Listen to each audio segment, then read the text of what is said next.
하나님은 너를 지키시는 자. 듣기만 해도 가슴이 설레이죠. 너의 환난을 명쾌하시며 너의 출입을 이제부터 영원까지 지키시로다. 참 눈치가 참 빨라야 되는데 많은 사람들은 하나님에 대해서 알지 못하기 때문에 그저 그렇게 밋밋한 삶을 살다가 늙고 병들고 지옥 가고 있습니다. 또 구원받은 후에도 마찬가지입니다. 하나님은 너를 지키시는 자, 나를 지키신 자를 빨리 알게 될 때 그 삶이 얼마나 든든하겠어요. 환난 속에서도 하나님 나를 지키시고 이제부터 영원까지 나와 함께 하신다라는 사실을 기억하고 살면 내 삶이 얼마나 풍성할까, 충만할까, 어떤 어려움도 이기면서 살 수 있지 않을까. 좋은 아침입니다. 굿모닝. 그 짤막한 3박 4일 동안 숙식을 함께 하면서 우리 성경과 씨름했다고 이야기할 수 있지 않을까라는 생각이 듭니다. 하나님은 성경을 통해서 하나님을 알게 해주실 뿐 아니라 우리를 죄인으로 태어나서 죄와 함께 죄 짓고 죄와 함께 살다가 지옥 갈 우리를 구원하신 그 놀라운 은혜가 성경 속에 담겨져 있기 때문에 성경을 통해서 하나님을 배웠고 또 알았고 하나님이 하신 일, 바로 구원의 일을 깨닫고 이 자리에 계시리라고 생각합니다. 모두들 참 잘하셨고요. 지금부터 주님 앞에 설 때까지 또한 하나님과 함께 하시면서 또 하나님의 인도하심 안에서 정말 이제 남은 삶, 후반되는 삶이라고 이야기할 수 있을 것 같습니다. 그렇게 우리 모두가 감사하면서 살았으면 하는 그런 바람을 가지고 오늘 집회 마지막 날 구원받은 후에 어떻게 살아야 될까, 또 숙제를 한번 생각해 보면서 같이 말씀을 나누겠습니다. 기도하겠습니다. 은혜와 자비가 풍성하신 고마우신 아버지 하나님, 하나님이 창조한 세상에 하나님 햇볕도 주시고 비도 주시고 순간순간 마실 수 있는 좋은 공기도 주시고 모든 것 허락해 주셨음에도 우리는 이 모든 것들이 저돌린 인양 눈에 보이는 것만을 쫓아 살아왔습니다. 이런 저희들을 내치지 않고 참아주시고 기다려주시고 또 불러서 하나님을 알게 하시고 우리를 사랑하신 십자가의 사랑을 통해서 우리 영혼을 죄에서 구원해 주신 아버지 하나님 진심으로 감사를 드립니다. 주님의 피로 죄 씻음 받은 주의 자녀들, 또 주님의 교회 안에서 주님의 은혜와 사랑을 더욱더 맛보면서 풍성한 아름다운 삶을 사랑하는 우리 모두 될 수 있도록 도와주시고 이 시간도 말씀에 귀 기울이는 우리 귀한 믿음의 형제 자매님들, 또 구원받은 식구들 계속해서 주의 말씀으로 양육받으며 주님을 더욱더 알아가고 주님의 풍성한 은혜를 나누면서 또 이 놀라운 은혜의 복음을 내 사랑하는 가족들에게 또 이웃들에게 전하며 사는 축복의 삶을 살아가는 우리 모두 되도록 인도해 주시옵소서. 시종을 주님께 의지하면서 예수님 이름으로 기도하옵나이다. 아멘. 성경 베드로전서 1장 같이 보겠습니다.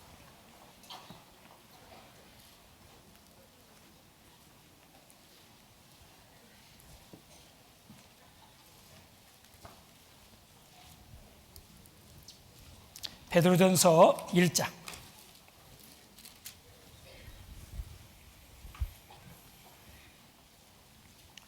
1장 신약성경 378페이지 찾으셨으면 23절부터 25절까지 천천히 같이 읽고 이 말씀을 시작으로 해서 7번째 또 마지막 말씀 또 같이 한번 생각해 보겠습니다.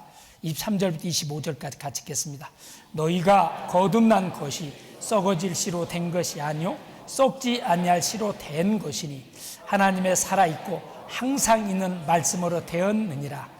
그러므로 모든 육체는 풀과 같고 그 모든 영광이 풀의 꽃과 같으니 풀은 마르고 꽃은 떨어지되 오직 주의 말씀은 세세토록 있도다 하였으니 너희에게 전한 복음이 곧 네 말씀이니라. 우리가 사는 세상은 항상 모든 일에 아쉬움이 남는 것 같습니다. 참 이렇게 끝도 마무리도 잘하고 또 금상첨화를 맛보기 원함에도 불구하고 번번이 아쉬움. 오늘 침례까지 딱 맞췄으면 훨씬 더 좋았을 텐데 침례하지 못한 것 좀 아쉽고요. 사람이 하는 일은 항상 실수가 있습니다.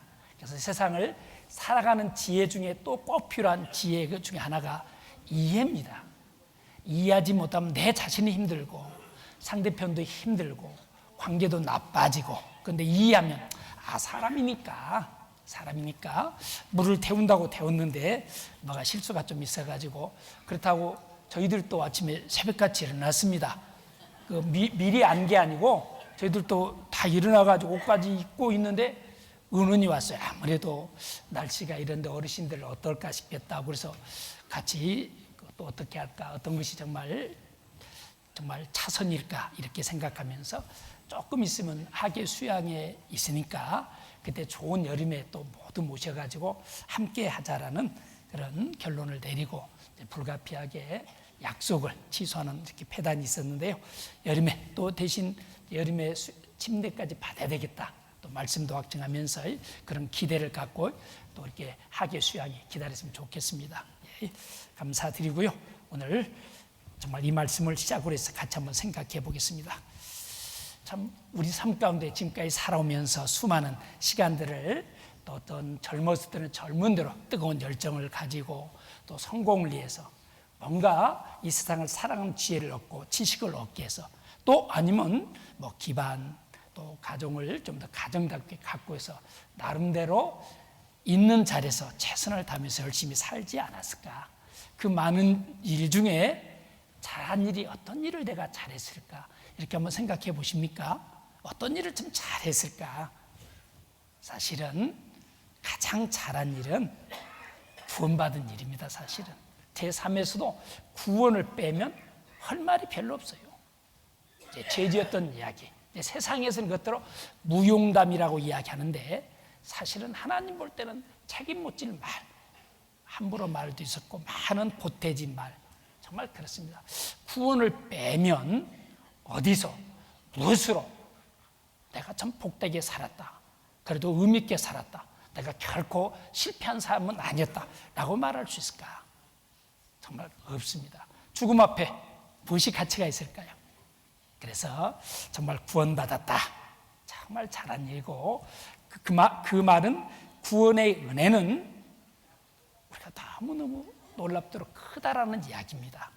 구원받은 것 하나만으로 하나님의 자녀가 되고, 또 하나님과 나와의 관계가 뗄 수가 없고, 또 주님이 피 흘려 사신 교회 공동체를 통해서 우리를 또 양육해 주시고, 그리고 이 땅에 살면서 천국만 가는 것이 아니고 천국의 영원한 영광을 준비하는 삶. 그래서 이 지극히 작은 소자에게 냉수 한 그릇 대접한 자도 주님의 이름으로 결코 그 상을 잃지 아니하리라. 우리는 이 땅에 많은 수고, 애쓰고 많은 희생도 치르면서 살았지만 보상 받는 것은 거의 없습니다. 그런데 진정으로 하나님 안에서만 내 삶이 진정한 보상이 있고, 내 작은 수고조차도 하나님 다 알아주시고 갚아주신다는 그 놀라운 사실이 있기 때문에 또 구원받은 이후에 신앙생활 또한 또 힘있게 살아가야 될 이유이기도 합니다. 정말 구원받았다. 또 구원받았다는 이야기는 우리에게 굉장히 거룩한 부담감, 거룩한 숙제 같습니다. 나는 구원받아서 천국 가지만, 나는 하나님 계신 천국에서 영원히 영광 가운데 살지만 내 처와 자식들, 내 남편, 내 가족들, 이웃들, 정말 친구들 저렇게 살다 결국 늙고 병들고 지옥 문턱을 향해서 열심히 달려가고 있는데, 그래서 구원받은 큰 구원의 기쁨도 있지만은 내 사랑하는 가족들, 내 영혼에 대한 부담감, 숙제. 그래서 저도 구원의 큰 기쁨이 없었던 것은 그렇게 너무너무 고생하신 옛날 어머니들 고생 많이 했잖아요. 저도 이제 어머님 계실 때는 이런 생각이 잘 안 됐었는데, 어머님 막상 이렇게 주님 곁으로 가고 나서 보니까 어머니에 대한 애틋한 사랑들이 그 소록소록 생각도 나기도 하면서 또 내 자신이 참 불효 많이 했다, 얼마나 고생 많았겠다. 그 옛날 지금이야 냉장고라도 있고 언제든지 누가 오면 고기라도 아니면 사다가라도 끓여줄 수 있겠지만은 맨 반찬도 없고 그렇다고 쌀이라도 넉넉했습니까? 없는 반찬. 또 할아버지, 아버지들은 또 폼nen이라고 자꾸 쌀밥 드시려고 그러고 반찬 한 가지라 좋은 것 드시려고 그러고, 그리고 나갈 때도 그냥 얼마나 힘들게 그 삼배 같은 거 다 인두로 해서 달해가지고 자기는 뽐내고 나갈지 몰라도 그 뒤에서 그 어머니들 수고는 말할 수가 없었다. 그런 생각해 보면서 참 그 고생스러운 그 어머니 구원 못 받고 가면 어떨까 이런 생각 때문에 어머니 영혼을 위해서 씨름한 그런 기억이 있고, 마침 구원받아서 이 땅의 삶을 감사하며 사시다가 주님 곁에 갔기 때문에 얼마나 감사한지 모르겠습니다. 정말 그렇습니다. 그래서 우리는 구원받은 기쁨과 함께 또 거룩한 부담감, 또 거룩한 숙제, 내 사는 가족들 구원받도록 하는 일. 그래서 이번 일도, 이 집회도 정말 얼마나 그 새로 구원받은 분들을 위해서 얼마나 많은 그 스텝이라고 그러죠. 많은 분들 봉사자들이 와서 곳곳에서 봉사하고 또 기도하고 또 상담하고 말씀 전하고 계속하면서 그 모든 것들이 어우러져 가지고 우리 한 분 한 분 내 자신이 구원받게 되었습니다. 그래서 이 구원의 은혜에 같이 참여하고 또 나도 같이 기도하고 같이 참여하고 이제 그런 것들을 모두를 일컬어서 신앙생활이라고 이야기합니다. 오늘 구원받은 이후의 신앙생활에 대해서 같이 한번 생각해 보겠습니다. 믿는다라는 말 속에는 하나님을 아는 것이 첫 번째입니다. 하나님을 믿음의 대상인 하나님에 대해서 불분명하면 그 믿음이 성립될 수가 없잖아요. 근데 많은 분들은 교회 다니면서도 그 믿음의 대상인 하나님, 우주 만물을 창조하시고 인간 역사를 섭리하시고 행한 대로 갚아주시는 심판의 하나님으로 바로 알지 못한 채 애쓰면서 믿어보려고 하나님께 가까이 가보려고 애쓰는 경우가 참 많습니다. 하나님을 알 뿐만 아니라 죄로 인해 받게 될 지옥의 형벌에서 나를 구원하시려고 하나님께서 행하신 일, 바로 십자가의 죽으심과 부활, 주님의 그 거룩한 피, 흘리신 피로 내 죄가 영원히 사해졌다는 것을 알고, 그리고 받아들이고 받아들인 것이 믿는 거, 아는 것이 사실은 믿는 겁니다. 믿는 것을 믿음이라고 이야기합니다. 우리는 그 믿음을 얻기 위해서 짤막한 시간 성경과 함께하는 가운데서 하나님 너무나 분명하잖아요. 그리고 또 어떻습니까? 하나님이 그 계획하신 대로 모든 섭리가 하나님 뜻대로 되어지는 것이 분명하고, 우리가 죄인으로 태어난 것도 분명하고, 죄를 지은 것도 사실이고, 죄와 함께 무수한 세월, 지금까지 제가 적은 인생이지만 살아보면서 죄 없다 라는 사람 만나보셨습니까? 그렇게 생각하는 사람이 없습니다. 가끔 어른들 상담받아 보면 정신이 왔다 갔다 하신 분들 보면 제 이야기면 자기는 하나도 없다고 그래요. 제정신입니까? 제정신이 아닙니까? 사실은 제정신이 아니에요. 아이도 며느리 미워했잖아요. 남편 계속 바람도 들어보면 이제 바람도 피우고 한량은 얼마나 고생 많았어요. 남편 많이 미워했잖아요. 왜 내가 남편을 미워해? 왜 내가 남의 그 귀한 딸을 미워해? 제정신 아닙니다. 그래서 죄 없다 소리 못합니다. 하나가 진정합니다. 그리고 늙고 병들고, 그리고 죽음, 피할 수 없는 죽음. 왜 모든 사람이 그렇게 죽음을 두려워할까? 예? 자기 양심이 압니다. 하나님을 만나야 되고, 내가 믿든 안 믿든 인정하든 인정하지 않든 죽음은 하나님을 만나는 시간입니다. 그리고 이 땅에 살면서 처음부터 태어나서 죽을 때까지 산 모든 것이 하나님 앞에 드러나야 되지 않겠습니까? 하나님의 빛 앞에서 다 드러나야 됩니다. 그리고 심판을 받고 자기 발로 자기 걸어서 신문할 필요도 없습니다. 다 드러납니다. 빛 앞에서. 그래서 지옥 가야 됩니다. 이것이 우리의 인생입니다. 이런 인생에게 하나님께서 개입해 주지 않는다라면, 하나님의 무조건적인 은혜, 자비, 사랑이 아니라면, 무조건 불쌍히 여겨주는 구원이 아니라면 누가 감히 하나님을 구원받을 수 있겠어요? 하나님의 기준에 누가 도달할 수 있겠어요? 많은 분들은 믿음을 오해합니다. 믿음은 내가 남보다 더 열심히 하고 잘해서 하나님께 더 다가가는 것으로 어느 세월에 다가갈까요? 해야 될 일 얼마나 많고 천년 산다고 하나님 앞에 조금 다가갈 수 있을까요? 어림도 없습니다. 그럼에도 불구하고 하나님의 은혜, 무조건적인 사랑, 궁유를 모르기 때문에 믿는다고 말하면서도 항상 내가 잘해야 되는데, 내가 열심히 해야 되는데, 근데 잘 못했거든. 도상 뭐 이렇게 거짓말도 쉽게 하고, 뭐 거짓말을 노력해 삽니까? 분리하면 나도 모르게 거짓말 나옵니다. 일단 뱉어놓고 봅니다. 그게 본성이잖아요. 탄론하면 어떻든 변명하고 방법이 없습니다. 그래서 무조건적인 하나님의 은혜. 오늘 이 시간 이 베드로 사도는 바로 그것을 이야기합니다. 베드로 자신이 그렇게 구원을 받았기 때문에, 내가 주님의 그 십자가의 피, 주님이 십자가에 된 그 주님이 바로 자기 죄를 대신 짊어지시고 자기 죄를 씻겨서 흘려준 피임을 너무너무 생생하게 보았고 알았기 때문에 기가 막히죠. 그래서 주님께 온전히 헌신하면서 정말 그 수제자라는 이름으로 끝까지 믿음을 지키면서 주님처럼, 오히려 주님도 그걸 어렵게 거꾸로 십자가에 달려서 죽었다라는 이야기가 전해져 오고 있습니다. 그 베드로가 지금 편지를 쓰고 있습니다. 여기에 23절, 너희가 거듭난 것이 썩어질 씨로 된 것이 아니요 썩지 아니할 씨로 된 것이니 하나님은 살았고 항상 있는 말씀으로 되었느니라. 너희가 거듭났다, 죄산 받았다, 구원 받았다, 지옥가를 오면서 건진 받았다. 근데 어떻게 해서 거듭났느냐, 어떻게 구원 받았느냐, 어떻게 하나님의 자녀가 되었느냐? 근데 썩어질 씨로, 썩어질 씨는 생명이 없잖아요. 그건 아무 자기 자신도 보존 못하잖아요. 어떻게 썩어질 씨? 이 썩어질 씨가 무엇일까? 이것은 사실은 인간의 노력, 열심, 내 의지, 내가 잘해야 되는데, 내가 열심히 해야 되는데, 종교입니다. 종교. 근처도 못 갑니다. 그러면서 비교해가지고 18절 보겠습니다. 18절, 1장 18절입니다.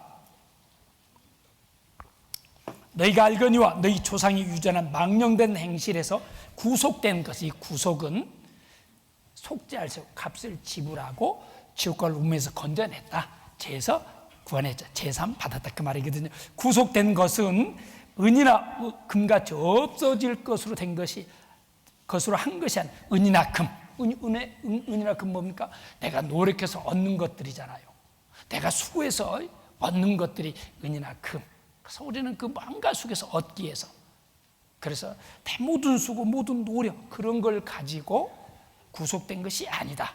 그럼 어떻게 구원받았나? 그 죄값을 지불하고 건짐받았느냐? 그 답이 19절이죠. 같이 읽겠습니다. 오직 흠없고 점없는 어린 양 같은 그리스도의 보배로운 피로 한 것이니라. 인간의 노력, 열심, 종교적인 행위에 의해서가 아니고 오직 흠없고 점없는 어린 양 같은 그리스도의 보배로운 피. 구약시대에 이스라엘 백성들의 죄를 위해서 깨끗한 일련된 수컷의 양이 피를 흘려서 이스라엘 백성들의 죄를 씻은 것처럼 우리 주님도 마치 한 마리 양처럼, 그래서 어린 양이라고 그러죠. 그래서 그 흠도 점도 없으신 주님의 몸에 우리 모든 죄를 맡기시고 그 죄를 짊어진 주님은 그래서 참혹한 십자가를 지실 수밖에 없었습니다. 모든 죄가 또 주님께 다 맡겨져 있기 때문에 십자가에서 얼마나 힘들었으면, 아버지 하나님, 아버지 하나님 어찌하여 나를 버리시나이까? 엘리 엘리 라마 사막다니. 우리의 모든 죄를 뒤집어 쓴 주님은 애쳤습니다. 그러나 하나님은 외면했잖아요.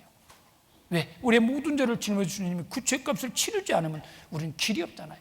그래서 어린 양 같은 흠없고 점도 없는, 티도 없는 깨끗한 그 거룩한 피로, 보배로운 피로 우리가 거듭났다. 우리 죄가 씻어졌다. 이제 그것을 이야기하면서 이게 13절, 내가 거듭난 것이 썩어질 씨로 된 것이 아니라 썩지 않을 씨로 된 것이니, 그럼 썩지 않을 씨에게 하나님의 살아있고 항상 있는 말씀으로 되었느니라. 하나님이 살아있고, 당연하죠. 뿐만 아니죠. 하나님이 이 땅에 육신의 몸을 입고 이 땅에 오셨습니다. 왜? 이 땅에 살고는 저와 여러분이 이 땅에 저지른 죄를 담당해야 되기 때문에. 그래서 예수라는 이름으로 마리아에게 나타났습니다. 아들을 낳으니 이름을 예수라 하라. 이는 저희 백성을 저희 죄에서 구원할 자이심이라. 처녀가 잉태했습니다. 얼마나 놀랐을까요? 나는 남자를 한 번도 가까이 해본 적이 없는데요. 예, 성녀로 잉태됐다. 그리고 그 이름을 예수라라. 이는 저희 백성을 저희 죄에서 구원할 자이심이라. 예수란 이름은 구원자라는 뜻입니다.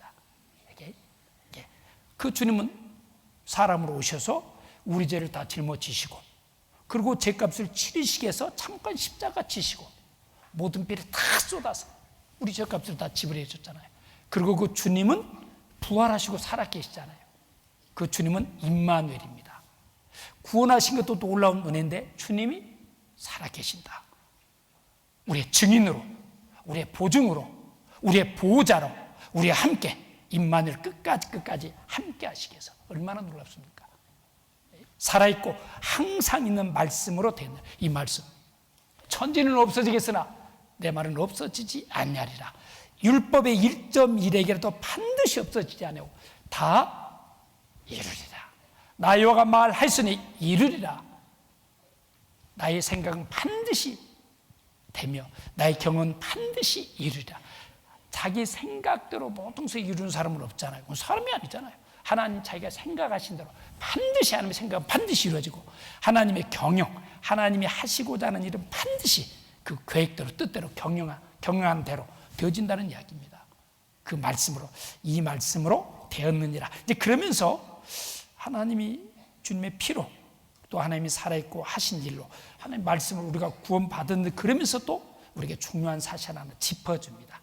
그러므로 모든 육체는 풀과 같고 그 모든 영광이 풀의 꽃과 같으니 풀은 마르고 꽃은 떨어지되 실감 가시죠? 풀 잠깐 있다 그 시들어버리는, 밟아도 죽기도 하고 그렇잖아요. 조금만 뭐 잘못되더라도 비만 안 와도 그냥 금방 시들고 죽는, 잠깐 있다 없어지는 풀. 그리고 그 풀의 꽃 영광, 그 모든 영광이 이 땅에서 우리가 누리는, 소망하고 바라고 누리는 살짝 그 영광처럼 보이는 것들도 마치 풀의 꽃과 같이 잠시에 시들어 버리는. 여러분, 해는마다 봄이 가까이 오면 그래 올해는 가족들과 함께 꽃구기 한번 해야지, 그런 소박스런 소망 갖고 시작하죠. 근데 그렇게 해지던가요? 저도 오고 가면서 벚꽃 본 것이 꽃구경 끝났습니다. 뭐 여기도 여기 뭐 소망이 등산도 그러고 뭐 여기 이렇게 꽃 또 이렇게 왔다 갔다 운전하다 보면 여기저기 벚꽃이 화사하게 피어 있잖아요. 뭐 진해 군항자 꿈도 못 꿀 일이죠, 사실은. 그리고 시간 내서 가려고 보면 저버렸어. 이미 졌어. 참 여기에 이 말씀 아마 우리 어르신들은 특별히 더 실감가지 않을까. 잠깐 있다 시드는 정말 풀처럼, 그리고 잠깐 피었다 우리가 생각하는 젊음, 무슨 청춘, 사랑, 낭만, 뭐 성취, 뭐 성공, 마치 풀의 꽃처럼 잠시에 쉽게. 이게 우리 인생이에요. 이게 인생.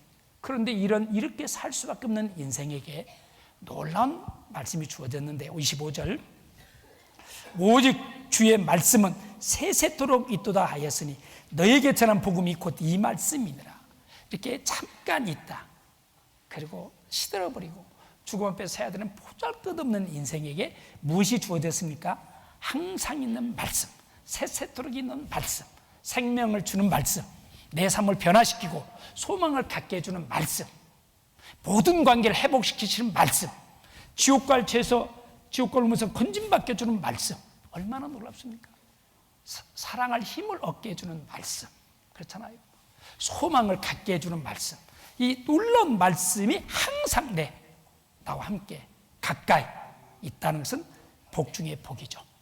그래서 보잘것없는 인생에게 하나님이 보배를 필려서 구원하신 것으로 그치지 않고 우리를 구원하시고 구원하시기에 십자가에 죽으시고 그리고 부활하신 주님은 이제 우리의 보증인으로, 증인으로 우리 구원을 확증해주는, 맞다, 틀림없다, 너는 내 자녀다, 너는 내 것이다, 내가 피로 값주고 샀다, 내가 너와 함께야만, 모든 말씀을 보증해주는 보호자로서 함께 하시는 하나님, 생각만 해도 벅찬 일임에 틀림없습니다. 그러면서 구원받은 이후에 여기 25절, 헛된 세상에서 헛되게 살 수밖에 없는 한계를 가진 저와 여러분, 그나마 죄송하지만 나이 대신 어르신들은 더더욱 찾아온 것을 보면 애로움, 쓸쓸함, 섭섭함, 그리고 이렇게 약도 뭐 한 주먹씩만 하루 양으로 뜨면 그렇게 드시죠. 겨우 약으로 버티고, 어제 낮에는 좀 깼는데 밤에 잠자리 두면 훨씬 더 힘들고 잠 못 드는 밤도 많고 이래저래. 또 걱정할 일은 좀 없습니까? 자녀들이 정말 자기 앞가림 좀 하고 잘 살아주면 얼마나 좋을 텐데, 신앙적으로도 마음에 안 드는 경우도 있고, 또 육신적으로 이런저런 또 여러 가지, 이 모든 것을 안고 살아가는 삶 얼마나 버거워요. 그래서 인생살이가 고달프고 버겁고 한스럽고 정말 답이 없습니다.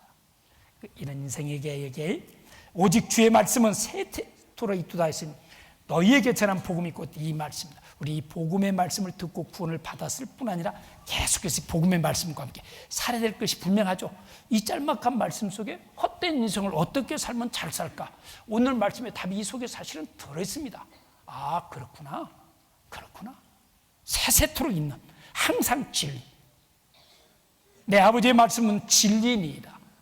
진리의 말씀으로 우리를 낳으셨다. 아, 그 진리의 말씀, 하나님의 말씀 귀 기울이면서 살아가야 되겠구나.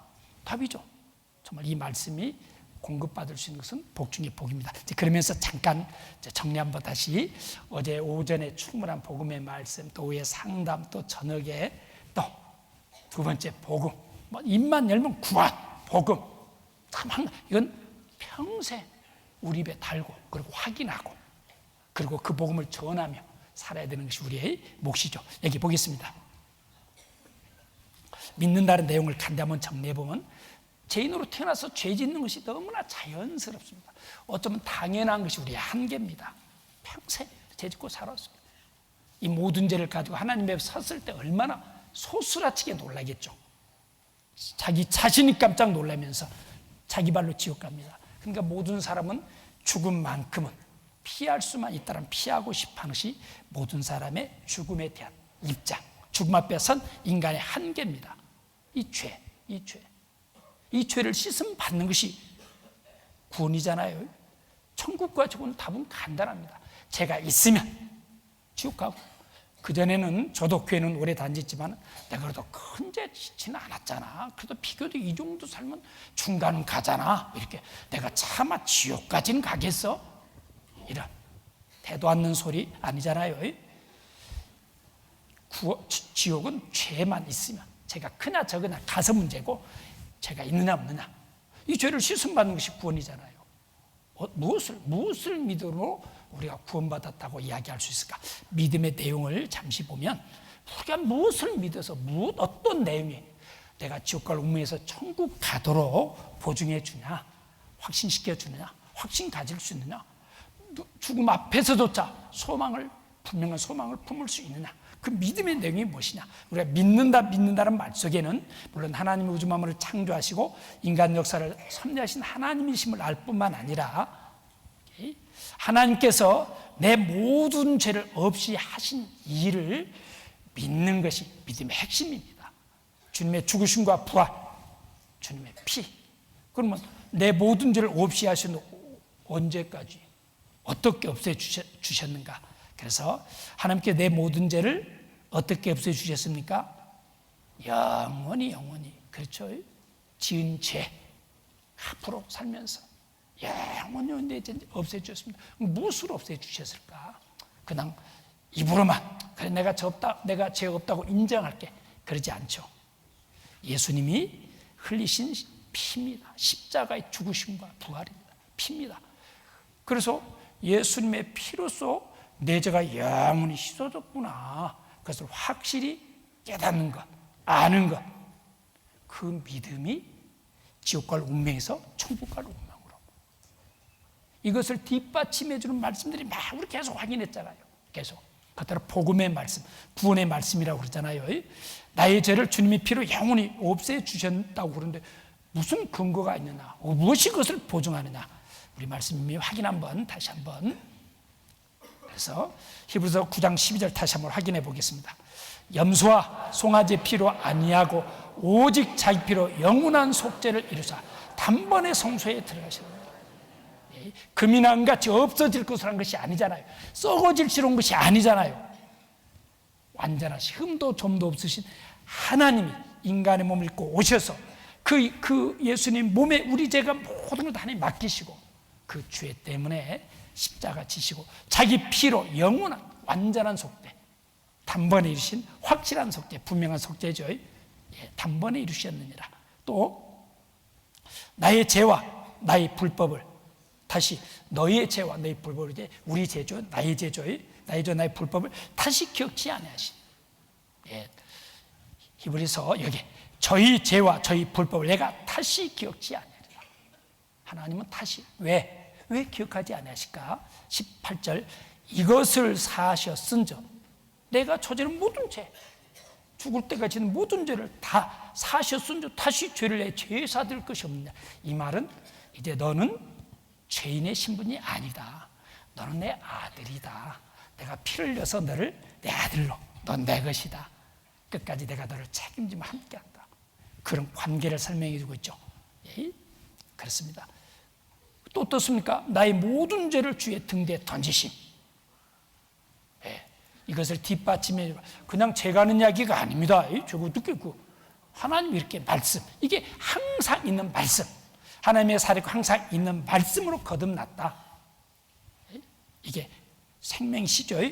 여기도 보옵소서 내게 큰 고통을 더하신 것은 내게 평안을 주려 하십니다. 주께서 나의 영혼을 사랑하사 멸망의 구덩이에서 건지셨고 같이 읽겠습니다. 던지신 분이 누굽니까? 하나님이, 주님이 다 던졌어요. 우리를 심판의 주님이 내 모든 죄, 태어나서부터 죽을 때까지 모든 죄 하나님 다 아시잖아요. 다 주의 등 뒤에 없애놨다는 이야기죠. 이 말씀이 이 구원의 말씀이잖아요. 이 말씀 듣고 하나님이 내 모든 죄를, 여기 모든 죄 속에 포함되지 않는 죄가 있겠어요? 다 완전한 죄, 주의 등 뒤에 던졌구나. 그래서 그렇습니다. 나의 모든 죄를 도말하셨다. 이사야 44장 22절에 보면 내가 하나님이 네 허물을, 하나님께 대한 죄입니다. 빽빽한 구름에 사라진 같이 네 죄를, 우리가 살면서 부모에게 불효죄부터 얼마나 많은 죄를 짓습니까? 네 죄를 안개에 사라진 같이 도말했으니 너는 내게로 돌아와 내가 너를 구속하였으며. 도말, 지워 없앴다는 뜻입니다. 요즘에 뭐 리모델링 했다, 옛날 같으면 도배했다 뭐 그러잖아요. 더럽고 헌 집, 뭐 크레인 온갖 낙서된 집이 깨끗하게 정리된 것처럼 도말. 너는 도말해놓고 너는 내게로 돌아와 내가 너를 구속. 구속이라는 것은 구원할 구, 이 속은 속죄할 속. 제가 이렇게 그 사전을 보니까 이렇게 이게 속죄할 속이거든요. 속죄할 속. 그래서 속죄하다, 뭐 죄를 면하기에 돈을 바치다, 속전을 내다, 바꾸다. 여기 단어 뜻풀이의 밑에 좀 이렇게 보면 빚진 것이나 지은 죄를 씻기에 돈이나 물품, 노력 따위로 대신 갚음 또는 그 재물이란 노력. 그래서 대신 갚음으로 해서 빚을 지면 대신 돈으로 대신 갚아서 갚는 것처럼 이게 속죄할 속, 이게 속죄할 속입니다. 참 중국의 그 한자 뜻은 굉장히 이렇게 전부 성경과 관계되어 있습니다. 이게 죄거든요. 이게 속죄할 속입니다. 우리가 구속됐다는 것은 집어넣은, 죄가 드러나서 집어넣은 구속이 아니잖아요. 속전하다, 속죄하다, 속전을 대다. 이게 디모데전서 2장 6절도 한번 같이 한번 읽어볼까요? 그가 모든 사람을 위하여 자기를 속전으로 주셨으니 기약 이르면 증가할 것이라. 이게 자기를 속전으로, 자기를 속전, 죄를 속하는 값으로 속전으로 주셨으니 기약 이르면 증가할 것이라. 얼마나 놀랍습니까? 그렇잖아요. 그래서 이 죄를, 그리고 정말 이게 도말입니다. 도말. 하나님이 다 주었다. 다 내 모든 죄, 이게 도말입니다. 도말이요. 완전한 구원, 확실한 구원. 하나님이 주시고자 하는 모든 축복은 여기서부터 출발합니다. 구원 없는 행복 없습니다. 성경에 행복이란 말이 3번 나오는데 참 구원과 속죄와 관계되고 하나님께 관계돼요. 모세가 이스라엘 백성들이 긴 광야 40년의 방황을 마치고 이제 드디어 가나안 땅에 들어갑니다. 들어가기 직전에 본인은 못 들어가지만 이스라엘 백성들을 보면서 이스라엘 백성이여 너희는 행복자로다. 여호와의 구원을 너가 쳐든 백성이 누구냐. 정말 그렇습니다. 그리고 그 죄와 죄 씻음과 관계된 행복이란 말이 나오고, 그래서 여기도 나의 모든 죄값을 배나 갚으셨다, 이런 말씀도 너희는 정다이 예루살렘에 말하면 그 속에 적고하라. 그 복의 때가 끝났고 그 죄악의 삶을 입었느니라. 같이 읽겠습니다. 그 모든 죄를 인하여 여호와의 손에서 배나 받았느니라 할지니라. 여기서부터 신앙이 출발합니다. 이 고비를 못 넘으면 평생 안 됩니다. 성경의 모든 하나님, 사랑의 하나님, 은혜의 하나님, 축복의 하나님, 인도하신 하나님, 보호자가 되신 하나님, 나의 하나님이 모든 하나님은 구원으로부터 시작합니다. 구원이 불분명하다라면 그 모든 것은 그냥 이론에 지나지 않습니다. 사람들이 생각하는 좋은 하나님, 마치 할아버지가 손자 모든 것 다 받아주고 항상 옳다 좋다 해가지고 할아버지 좋아하잖아요. 그렇잖아요. 엄마한테는 꾸중 듣고 벌도 받지만 할아버지는 항상 자기 편이 되어주고 알아주니까 좋아하잖아요. 마치 하나님은 그런 하나님으로 생각합니다. 아닙니다. 그래서 우리 삶에서 가장 확실히 해놓고 살아야 할 것은 영혼의 문제, 구원입니다. 구원. 하나님이 살아있고 항상 있는 말씀으로 구원받았느니라. 그래서 이 문제를 정확하게 해야 됩니다. 그 다음에 구원받았다는 이야기는 그것으로 다가 아니죠. 그 말은 하나님과 나 사이에 뗄래야 뗄 수 없는 놀라운 관계가 되어졌다. 이것을 시간을 전락해서 말씀을 좀 먼저 확인해 보도록 하겠습니다. 이제 그래서 하나님 앞에 두 종류의 사람들이 살고 있습니다. 한 종류의 사람, 하나님 앞에 죄인으로 섭니다. 하나님 나의 재판장이 되십니다. 내가 태어나서부터 죽을 때에 죄는 모든 죄가 그 빛보다 밝으신 하나님의 빛 앞에 다 드러나고 공의의 하나님은 법대로 심판합니다. 그냥 지옥입니다. 형벌입니다. 형벌도 지옥도 죄의 경중에 따라서 지옥 가더라도 죄는 덜 짓고 지옥 가는 그래야만 낫습니다. 그나마 말이 안 됩니다만은 형벌. 그런가만 한 종류의 사람, 바로 하나님의 살아있고 항상 있는 말씀으로 그리스도의 보배는 피로 죄 씻음 받은 사람들은 하나님을 아버지로 만나게 됩니다.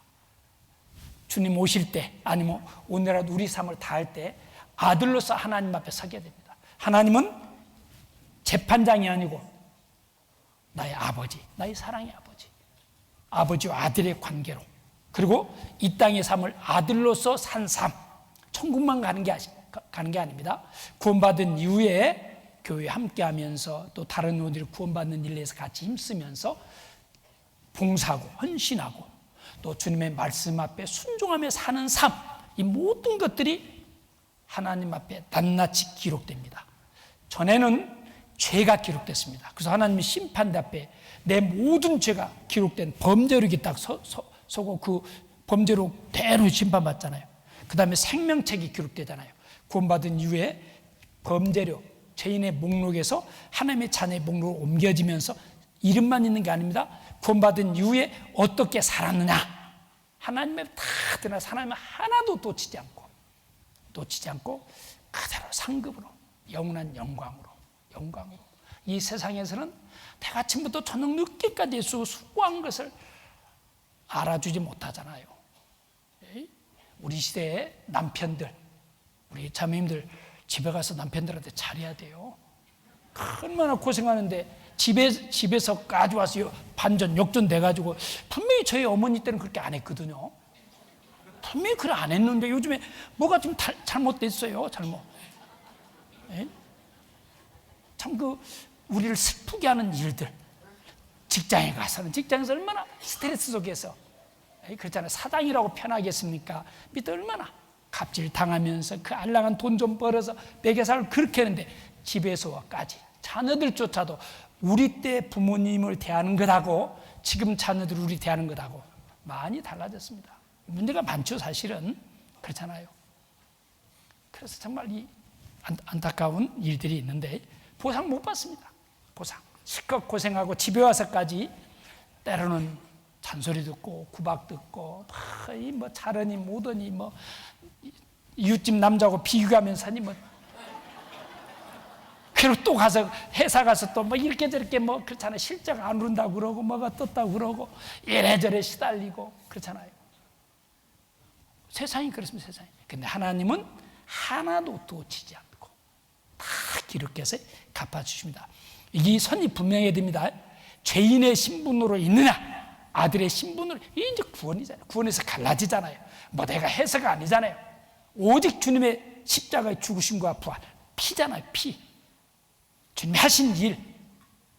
그리고 상급은 이제 오늘 그 말씀 같이 한번 배워볼. 그러면서 하나님 우리를 구원하신 것으로 그치지 않고 하나님과 우리의 관계에 대해서 아주 분명하게, 왜 하나님 우리를 끝까지 책임지실까, 인도하실까, 왜 우리가 하나님을 가까이 해야 될까, 의지해야 될까. 하나님과 우리의 관계는 되게, 갈라디아서 보면 4장에 보면 너희가 아들인 거로 하나님이니까 아들의 영을 우리 마음의 가운데 보내사 아바 아버지라 부르게 하셨느니라. 하나님이 죄인의 신분, 멸망받을 운명, 정말 어디에 쉴 곳 없는 외롭고 쓸쓸한 인생을 하나님 아들로 삼아 주셨어요. 그러므로 네가 이후로는 종이 아니요 아들이면 하나님으로 말미암아 유업을 이을 자니라. 이제 아들이다. 구원만 받은 게 아닙니다. 영원한 속죄를 이뤘다는 것은 나는 아들이 됐다. 나는 내 아들이다. 아버지와 아들의 관계는 뗄 수가 없잖아요. 그보다 더 든든한 관계가 없죠. 그 든든한 아버지 밑에 있는 아들은 아무 걱정 없잖아요. 근데 이제 흙수저라고 소위 이야기하죠. 내 힘으로 내가 공부하고 내 힘으로 살자면 안 되는 사람, 믿을 데가 없는 사람, 정말 완전히 산업의 전선에서 치열하게 싸울 수밖에 없죠. 그러나 든든한 아버지가 기반도 닦아놨고 사회적인 기반, 경제적 기반, 또 가정답게 잘 가꾸는 집에서 있는 아들은 얼마나 든든하고, 그렇죠? 여기도 고린도후서 6장 17절 18절 내가 너희를 영접하여 하나님 없이 살던 나를, 사탄 마귀를 쫓아가던 나를, 보이는 것이 다인 줄 알고 살아가던 나를 하나님 초청 불렀다. 영접해 너를 내 것으로, 내 아들로 삼았다는 이야기죠. 영접하여 너희에게, 같이 읽어볼까요? 아버지가 되고 너희는 내게 자녀가 되리라. 전능하신 누구의 말씀이라고요? 제가 한 이야기가 아닙니다. 제 이야기가 무슨 힘이 있겠어요? 제가 어떻게 책임질 수 있겠어요? 너희를 죄 가운데서 하나님 없이 살던 보잘것없는 너, 별 볼린 너를, 내가 너를 하나님 받아서 영접하여 너희에게 아버지가 되고 너는 내게 자녀가 되리라. 우리 가끔 보다 보면 왜 우리 집 백도 이렇게 없을까? 좀 힘쓸 만한 사람이 왜 내 주변에 없을까? 그런 생각도 들 때도 있죠. 하나님 만나야 됩니다. 너희는 내게 자녀가 되리라. 전능하신 주의 말씀이니라 하셨느니라. 주의 말씀은 틀림없죠. 확실하죠. 이런 말씀이 많이 있는데 참 이게 이제 제가 뭐 제 모습이 아니고요. 인터넷에서 다운받아 왔습니다. 참 아버지 아들 보기만 해도 행복하죠. 제가 오래전의 기억인데 제가 목욕탕을 갔는데 이제 그 머스마이들은 비교적 말이 좀 짧잖아요. 그리고 단답형으로 예 싫어요. 그랬어요. 알았어요. 뭐 딱 이렇게 끝내잖아요. 딸들은 말이 좀 이어집니다. 그리고 막 이렇게 저렇게 살이 붙여지고 막 해서 그 사실은 별거 내용이 없지만은 딸하고 한참 있다 보면 마음이 흐뭇해. 마음이 뿌듯해. 뭐가 든든해요. 근데 아들하고 있으면 서로 얼굴만 보고.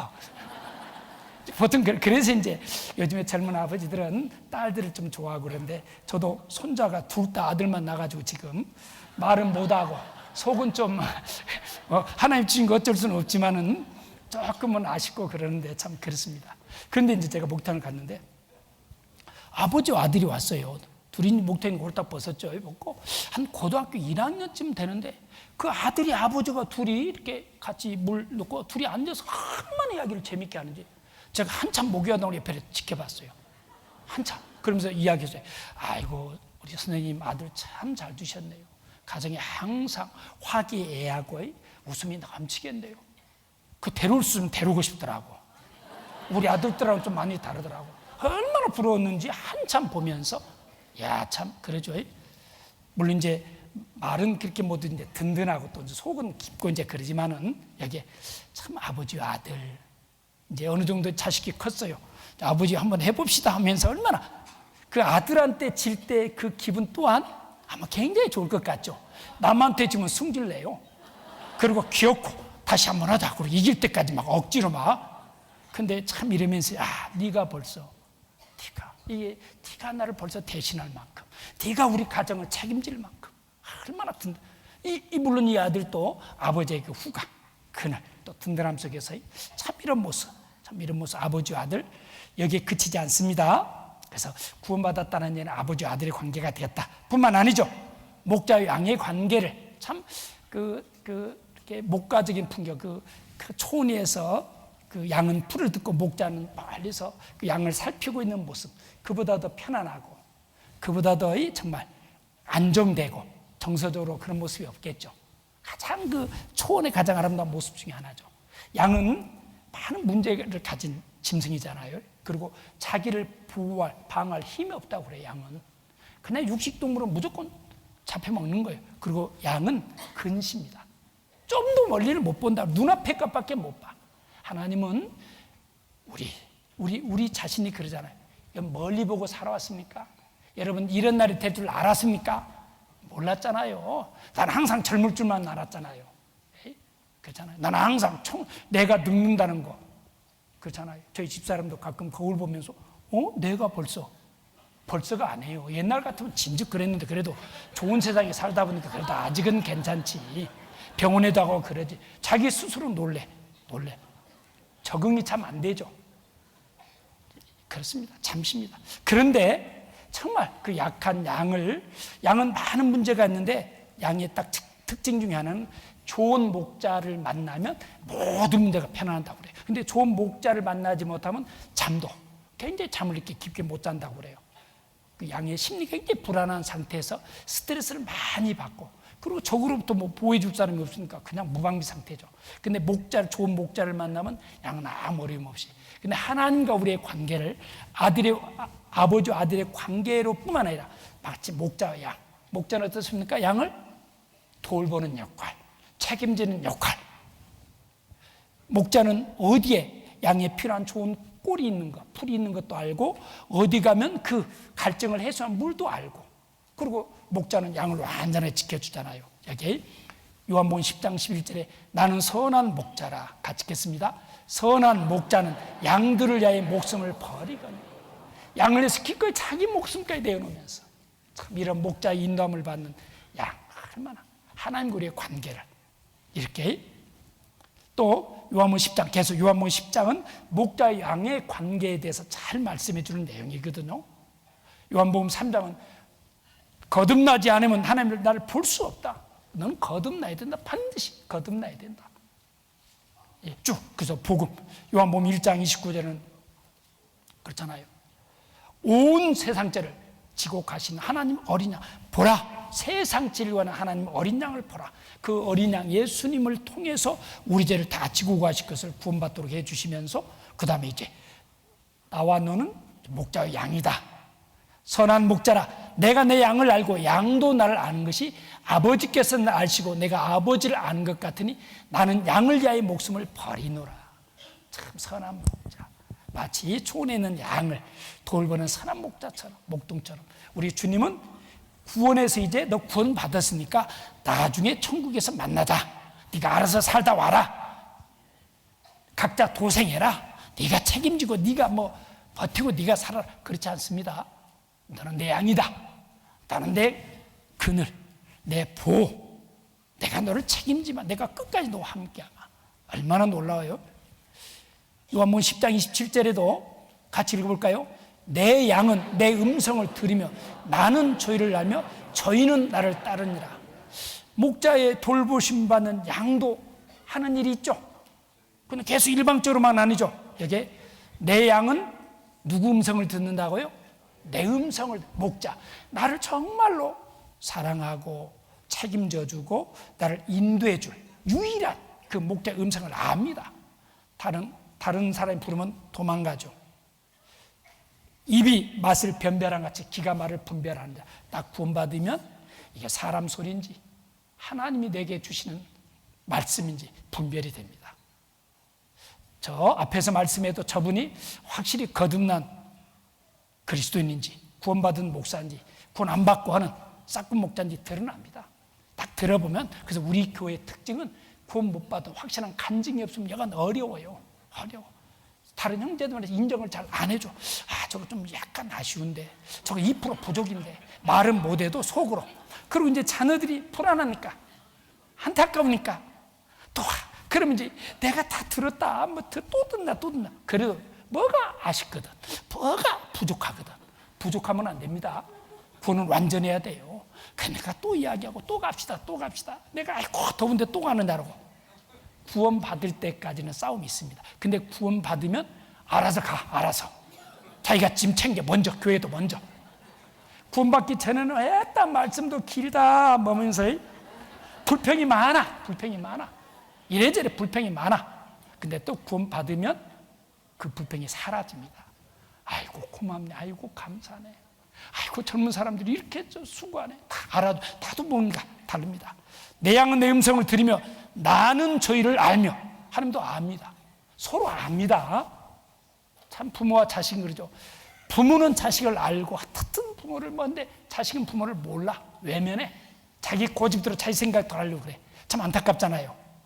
저희는 나를 따라. 이 관계가 신앙생활 관계입니다. 목자와 양의 관계는 맺어진 관계에서 하나님의 음성을 듣고 따라가고, 하나님도 나 알고 나도 하나님을 알고, 이게 하나님의 음성인지 아닌지 하나님 따라가는 거죠. 참 이 가장 이런 모습, 아름다운 모습들, 초원이 쫙 펼쳐지고. 저희 몽골에 우리 교회가 많은데 몽골 가면 초원이 참 기가 막히죠. 양이고 뭐고 많습니다. 목자가 항상 뒤에 돌보고 있죠. 뭐가 병들었는가, 마리가 떨어졌는가, 뭔가 좀 그래서 따로 챙겨가지고 따로 뭐를 이렇게 먹여주는 이런 목자의 모습, 바로 주님과 우리의 관계입니다. 목자와 양의 관계뿐만 아닙니다. 또 어떻습니까? 하나님은 신앙생활을, 또 하나님과 우리의 관계를 포도나무를 통해서 이렇게 설명해 주셔요. 하나님은 예수님 당시에도 아주 가까이 있는 씨 뿌리는 비유라든가, 또 저 들의 백합화를 봐라.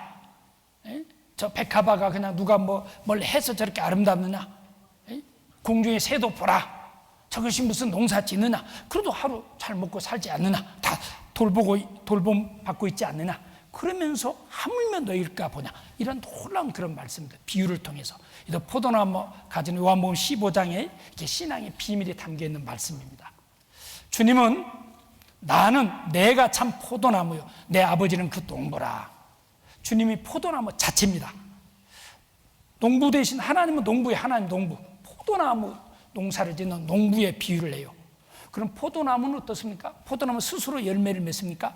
가지가 필요합니다. 그러면서 내 안에 거하라. 이제 요한복음 15장 4절에 내 안에 거하라. 나도 너희 안에 거하리라. 그 다음에 가지는 포도나무에 붙어 있으며, 그래서 붙어 있는 것이 거한다는 이야기죠. 가지가 포도나무에 붙어 있지 않으면 절로 과실을 맺을 수 없음 같이 너희도 내 안에 있지 않으면 그라리라. 참, 그래서 포도나무와 가지를 통해 가지고, 포도나무는 가지가 열매 맺을 수 있도록 밑에서도 뿌리부터 진액을 받아서 계속 공급해 줍니다. 열매 맺도록. 농부는 또 포도나무 열매 맺기 위해서 계속 전지 작업도 하고, 또 돌보고 벌레로부터 지키고. 그런데 포도나무가 귀한 열매들이 맺혀지는 것처럼 주님과 우리의 관계. 그러면서 여기도 같이 읽어볼까요? 나는 포도나무요 너희는 가지니 저가 내 안에 내가 저 안에 있으면 이 사람 과실을 많이 맺나니 나를 떠나서는 너희가 아무것도 할 수 없습니다. 요한복음 15장의 개서의 참 이게 신앙의 비밀입니다. 포도나무와 가지의 비밀을 아는 분들은 신앙생활을 잘할 수밖에 없죠. 우리 교회 특징이 있습니다. 내가 한 일이 없어요. 내가 한 일이 없어. 저도 이렇게 보면서 우리 수양관을 봐도 한 일이 없어. 내가 한 일이 없어요. 그런데 모든 것들이 이렇게 어우러져 가지고, 그게 신앙의 비밀이에요. 많은 사람 신앙생활은 자기가 하는 줄 알아. 자기 열심, 자기 노력, 자기가. 마치 그래서 내가 교회를 몇 개 세웠다. 교회 짓는데 돈을 헌금을 좀 많이 했어요, 사실은. 그래서 마치 교회가 자기 힘으로 세워지는 것. 어림도 없습니다. 그냥 붙어 있으면 되는, 붙어 있어. 자연스럽게 하는 거, 자연스럽게. 이 와서 보면 참 놀라죠. 누가 호루라기 소리가 안 나. 이 많은 사람이 함께 있는데. 수양일 때는 10,000명이 함께, 10,000명 이상이 모입니다. 일리 가시오, 저리 가시오, 막 이런 거 없어요. 그냥 알았어요, 알았어. 왜 식사 때문에 밥 안 꾸지 뭐 놀기만 하냐라고 안 씁니다. 알았어요, 알았어, 다 알았어. 그 집에서는 뭐 정말 그 손 하나 깠다가 된 자녀들 또 오면 쓰레기 청소도 얼마나 잘하고 분리수거라든가 별일들 참 하잖아요. 그게 비밀입니다. 나는 포도나무요 너희는 가지니 저가 내 안에 내가 저 안에 있으면 이 사람은 과실을 많이 맺나니 나를 떠나서는 너희가 아무것도 할 수 없습니다. 예, 그렇습니다. 이제 이 비밀을 알아가는 것이 교회를 통해서 계속 말씀을 공급받는 가운데 포도나무, 이 포도나무 그 전라북도 고창에서 어느 농부가 깨있는 농부 같아요. 연결 거듭해도 포도나무 한 나무에 한 구리에서 4,500송이 열매를 맺힌 거예요. 그러죠. 그 잠깐 이야기를 들으면 이분은 어떻게 하는 거니? 포도나무에 바로 가까이 물을 안 줍니다. 뿌리가 좀 노랗게 뻗어올 만큼 좀 멀리 줘요. 그러면 이제 그 물을 뿌리가 계속 이제 거기까지 가요. 또 그 다음에 물을 더 멀리 줘. 그럼 물 먹기 위해서 포도나무 뿌리가 계속 뻗어. 그래가지고 한 그루에 4,500송이 이 기네스북에 오르고 뭐 2,500송이 뭐 1,000몇백 송이. 이야, 이거 포도나무 대단합니다. 근데 이 포도는 뭐 자기가 한 일이 있습니까? 붙어 있으니까 뿌리로부터 진액을 받아서 때가 되는 열매 맺는 거예요. 열매 맺는 거예요. 그 포도나무 농사짓는 하나님 또 농사니까. 여기도 얼마나 참 포도, 그 세계 과일의 약 40%가 포도라고 그러잖아요. 포도는 뭐 맛도 있을 뿐만 아니라 뭐 포도주로 뭐 다양하게 막 이렇게 쓰여지잖아요. 포도나무는 여기 가지에 붙어 있으면 돼요. 붙어 있으면 되는 거예요. 이게 비밀입니다. 그것으로 그치지 않죠. 하나님과 우리의 관계를 남편과 아내로 또 소개해 줍니다. 궁극적으로는 이 땅에서는 목자와 양의 관계, 포도나무와 또 가지의 관계, 아버지 아들의 관계지만은 천국에 가서는 남편과 아내, 사랑의 관계입니다.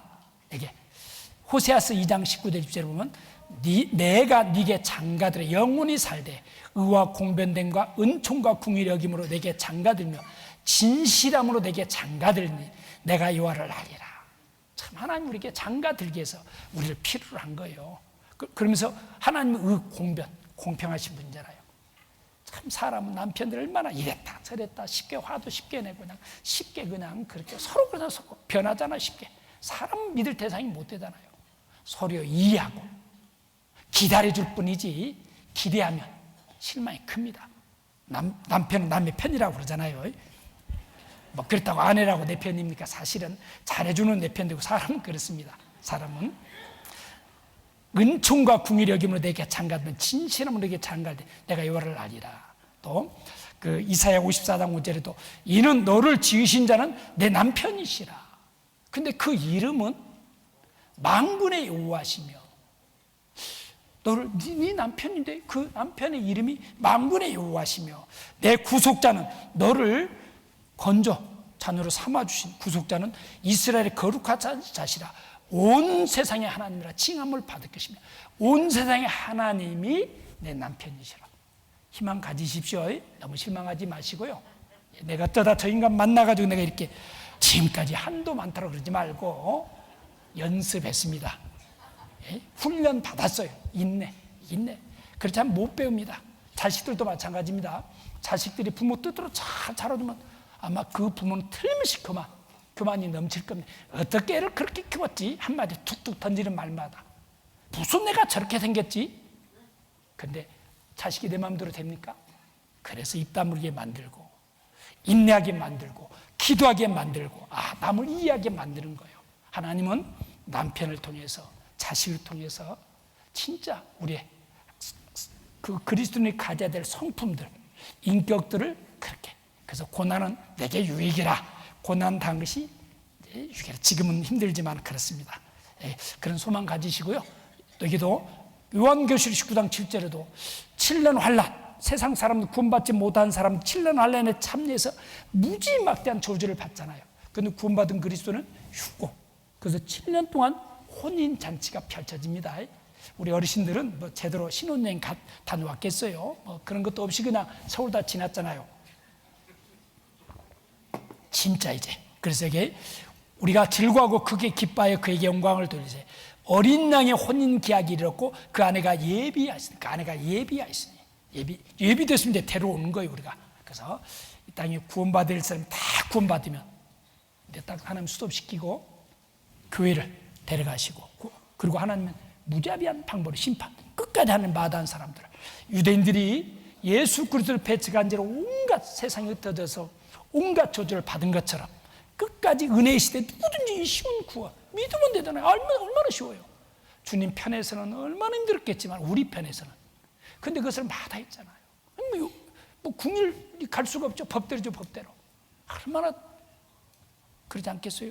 그러면서기도 사도 바울도 내가 하나님의 열심으로 너희를 위해 열심 내노니 내가 너희를 정결한 천으로 한 남편이 그리스도께 드리고 충미함이로다. 고린도 교회. 그래서 우리는 이제 복음 전하는 사람을 통해서 또 이 말씀을 통해서 충매가 이제 완성됐어. 결정됐어. 그 다음에 이제 아내로서 신부로서 주님은 신부를 이제 우리를 데리러 오잖아요.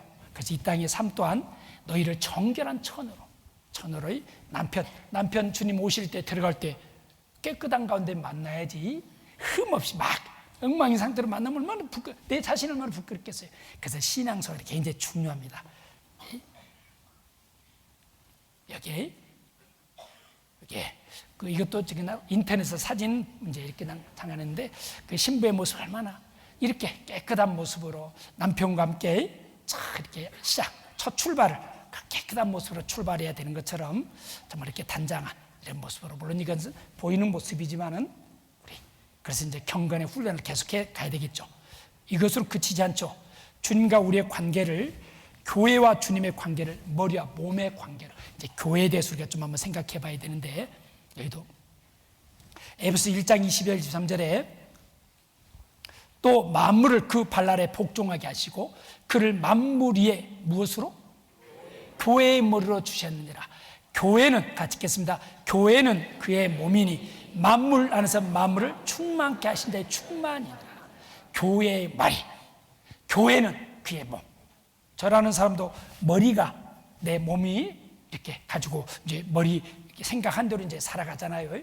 근데 머리는 좋은 생각을 갖고 하는데 이 몸이 안 따라주면 그때부터 이제 문제가 생기잖아요. 그래서 어르신들 옛날에 멀쩡하고 얼마나 건강했습니까? 근데 그냥 손 떨고 다리 떨고 한 발 내딛기 얼마나 힘들어. 그때 이제 몸에 문제가 생겼다는 이야기죠. 머리는 그렇게 명령하지 않아요. 야, 빨리 가자. 우리 축구도 좀 하자. 뭐 산에도 가자 하는데 몸이 안 따라주는 거예요.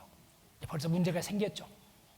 교회와 주님의 관계를, 교회는 주님의 몸, 머리 대신 주님의 뜻을 이루는, 일하시는, 구원하는 일도 하시고 구원받은 그리스도인을 변화시키고 세워가는 일, 우리 삶을 풍성한 은혜로 채워주시는 이런 일을 하시는 교회를 통해서 합니다. 교회는 그의 몸이 마음을 안에서 마음을 충만케 하시는, 그래서 교회를 통해서 정말 구원의 복부터 시작해서 하나님이 주시는 풍성한 은혜, 사랑들, 충만을 맛보면서 살아가도록 하는 하나님의 몸이 교회입니다. 교회. 이 교회를 모르면 아무것도 안 이루어지죠, 사실은. 또 그 다음에 또 주님을 건물에 비유해 가지고 모퉁이 돌, 그 얘기도 보면, 그러므로 이제부터 너희가 외인도 아니요 손도 아니요 오직 성도들과 같이 있겠습니다. 동일한 시민요 하나님의 권소. 하나님의 권소, 이것은 가족이라는 이야기잖아요. 가족, 직계 가족은 몇 사람 아니잖아요. 직계는 뭐 뗄려 뗄 수 없잖아요. 아버지와 아들의 관계, 부모 사이에서 태어난 자녀들, 그게 권속이잖아요. 권속. 같이 울고 같이 웃고 평생 함께하는 이 권속, 이 가정이 튼튼했을 때 이 땅의 삶도 평안하고 감사하고, 가정이 가정받지 못하면 그때부터는 아픔이잖아요. 상처잖아요. 그래서 비행 청소년 중에 대부분 가정이 원만하지 못해서, 아니면 아버지가 아버지 역할을 못하고, 그러면 이제 할 수 없이 친구들 말 듣게 되고 세상을 끼웃거리면서 세상에 잘못된 것들이 삶을 이제 그렇게 망가뜨리잖아요. 이렇게 권소, 하나님의 권속이라. 구원 받아도 마찬가지입니다. 구원 받아도 하나님이 권속, 몸인 교회를 통해서 우리를 가르치고 양육받고, 그래서 성품과 모든 게 변해가야 되는데, 교회를 모르면 이제 불량자가 되기가 쉽죠. 이제 집 밖에 나가면 돼요. 정말 정글의 법칙이잖아요. 그래서 너희는 사도들과 선지자들의 터위에 세우심을 입은 자라. 그리스도께서 친히 모퉁이 돌이 되셨느니라. 건물은 모퉁이 돌을 시작으로 해서 이제 옆에 딱딱 붙어가면서 건물이 완성돼 가잖아요. 그러면서 이제 건물이 완성되면 그 안에서 건물마다 서로 연결하여 주 안에서 성전이 돼가고 너희도 성령 안에서 하나님의 거하실 처소가 되기 위하여 같이 읽겠습니다. 예수 안에서 포도나무 가지가 포도나무에 붙어 있으므로 열매를 맺는 것처럼 예수 안에서 이제 함께 그게 신앙생활입니다. 교회와 함께 하면서 사는 생활. 그래서 건물과 이렇게 건물을 비유로 삼아가지고 이야기도 하고, 참 이런 뭐 천국에 뭐 이런 것을 감히 비교할 수 있겠습니까만은, 우리도 이제 성전, 그래서 교회는 구원받은 그리스도인이 주님의 집이, 주님이 일할 수 있는 집으로 점점 완성해가고, 완성되면 이 세상 없어지잖아요. 그래서 천국에서 영원히 주님과 함께하는, 그래서 우리는 구원받았다는 것으로 그치지 않고 이런 놀라운 관계, 아버지 아들의 관계, 그렇잖아요. 목자와 양의 관계, 또 포도나무 가지의 관계, 남편과 아내의 관계, 정말 건물 뗄래야 뗄 수 없는 이런 관계, 권소, 그리고 살아가는 것을 신앙생활입니다. 이 말은 구원이 다가 아니라는 이야기죠. 구원받은 일이 이제 진짜 중요한, 진짜 그동안 아무도 모르고 살았고 이제부터 이제 진짜 하나님 안에서 새로운 삶, 복된 삶, 그리고 영혼을 준비하는 삶을 살아가는 것을 신앙생활이라고 이야기합니다. 그러면서 신앙생활에 대해서 같이 한번 먼저 이제 간단하게 한번 정리해 보겠습니다. 그러면 구원이 다나? 그렇지 않습니다. 하나님은 이제 우리 신앙 구원받고 구원받은 그리스도인이 주님을 점점 닮아가고 주님의 가르침 안에서 이제 주님처럼 이제 자라가는 그런 신앙을 여러 모양으로 이렇게 소개해 주고 있는 의도, 씨 뿌리는 비유를 통해서 앞에 4장 1절부터 보면 어떻습니까? 복음에 씨를 뿌리는 농부가 있는데 길바닥에 뿌리면 되겠습니까? 새들이 와서 먹어버리고, 돌짝밭, 뿌리가 내릴 수 없는 돌짝밭 같은 것은 또 안 되겠죠. 그럼 뭐 잠깐 싹이 나오도 해가 내리지 비치면 없어져 버리겠죠. 또 뭐 그다음에 뭐 가시덤불, 뭐 이렇게 엉겅퀴 이런 것이 얽혀 있는 곳에는 열매를 맺을 수가 없겠죠. 그래가지고 땅을 갈고 덮어서 옥토, 씨가 다 뿌리 내릴 수 있도록 그 농사들 다 지어보셨잖아요. 그냥 겨울 동안 묵혀놨던 곳에 그냥 씨 뿌리는 농부가 있습니까? 그런 농부는 없습니다. 갈고 또 부드럽게 하고 또 이제 제초제를 통해서 풀도 다 제거하고, 그래서 깨끗한 상태에서 부들부들한 상태에서 씨를 뿌리고, 그럼 이제 그게 정상적으로 자라잖아요. 여기도 정말 그렇습니다.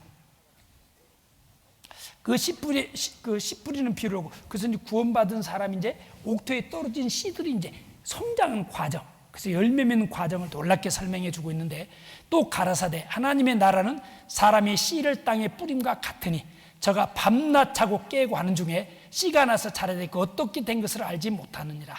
땅이 스스로 열매를 맺을 때 처음에는 무엇이라고요? 싹이요. 다음에는 무엇이라고요? 이삭이요. 그 다음에는 이삭의 충실한 곡식이라.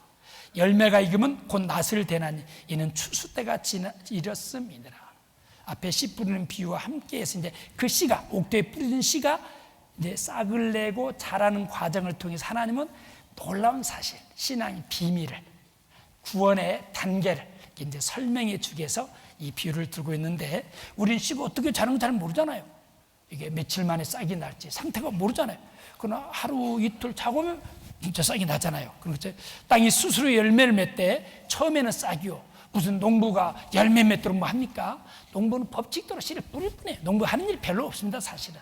그렇잖아요. 다 하나님이, 땅에게 그런 힘도 주고 또 필요한 햇빛도 주고 때를 따라 비도 내리고 하나님이 다 농사 짓는 거예요, 사실은. 다음에는 이삭이요. 그 다음에 이삭의 충실한 곡식이라. 이것을 쉽게 표현하면 이렇게, 싹, 이삭, 곡식이 무엇일까? 구원의 3단계가 있는데 싹, 이삭, 곡식이 있죠. 그 다음에 싹은 생명을 가리킵니다. 싹이 났다는 건 생명이 있다는 이야기, 없다는 이야기예요? 생명이 있다는 이야기죠. 이제 그 집회 때는 중간에 좀 저렇게 쉬기도 했는데 바쁩니다, 지금. 이제 구원까지 받았으니까 구원 받기 전에 어떻든 좀 달래가지고 말씀 듣도록 해서 구원 받았으면 이제 밀고 가야지 뭐. 막 밀어붙여야죠 뭐. 네? 네. 그래, 잠깐 깍지 한번 깨가지고 운동하면 잠깐. 네. 앞에 하나, 둘, 셋, 넷. 이를 한번 쭉 올려보시고. 하나, 둘, 셋, 넷. 하나, 둘, 이쪽으로 셋, 넷. 반대로. 하나, 둘, 셋, 넷. 다시 한번. 하나, 둘, 셋, 넷. 반대로. 하나, 둘, 셋, 넷. 똑바로 서서 좌우로. 하나, 둘, 셋, 넷. 하나, 둘, 셋, 넷. 똑바로 서서 뒤로 소리 지르면서 한번.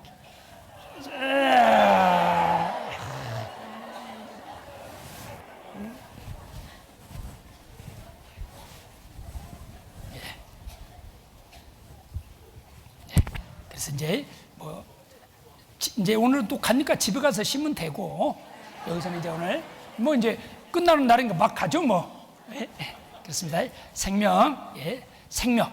그래서 이제 구원받은. 그래서 구원받았는데 구원의 단계가 있습니다. 우리가 구원받았다.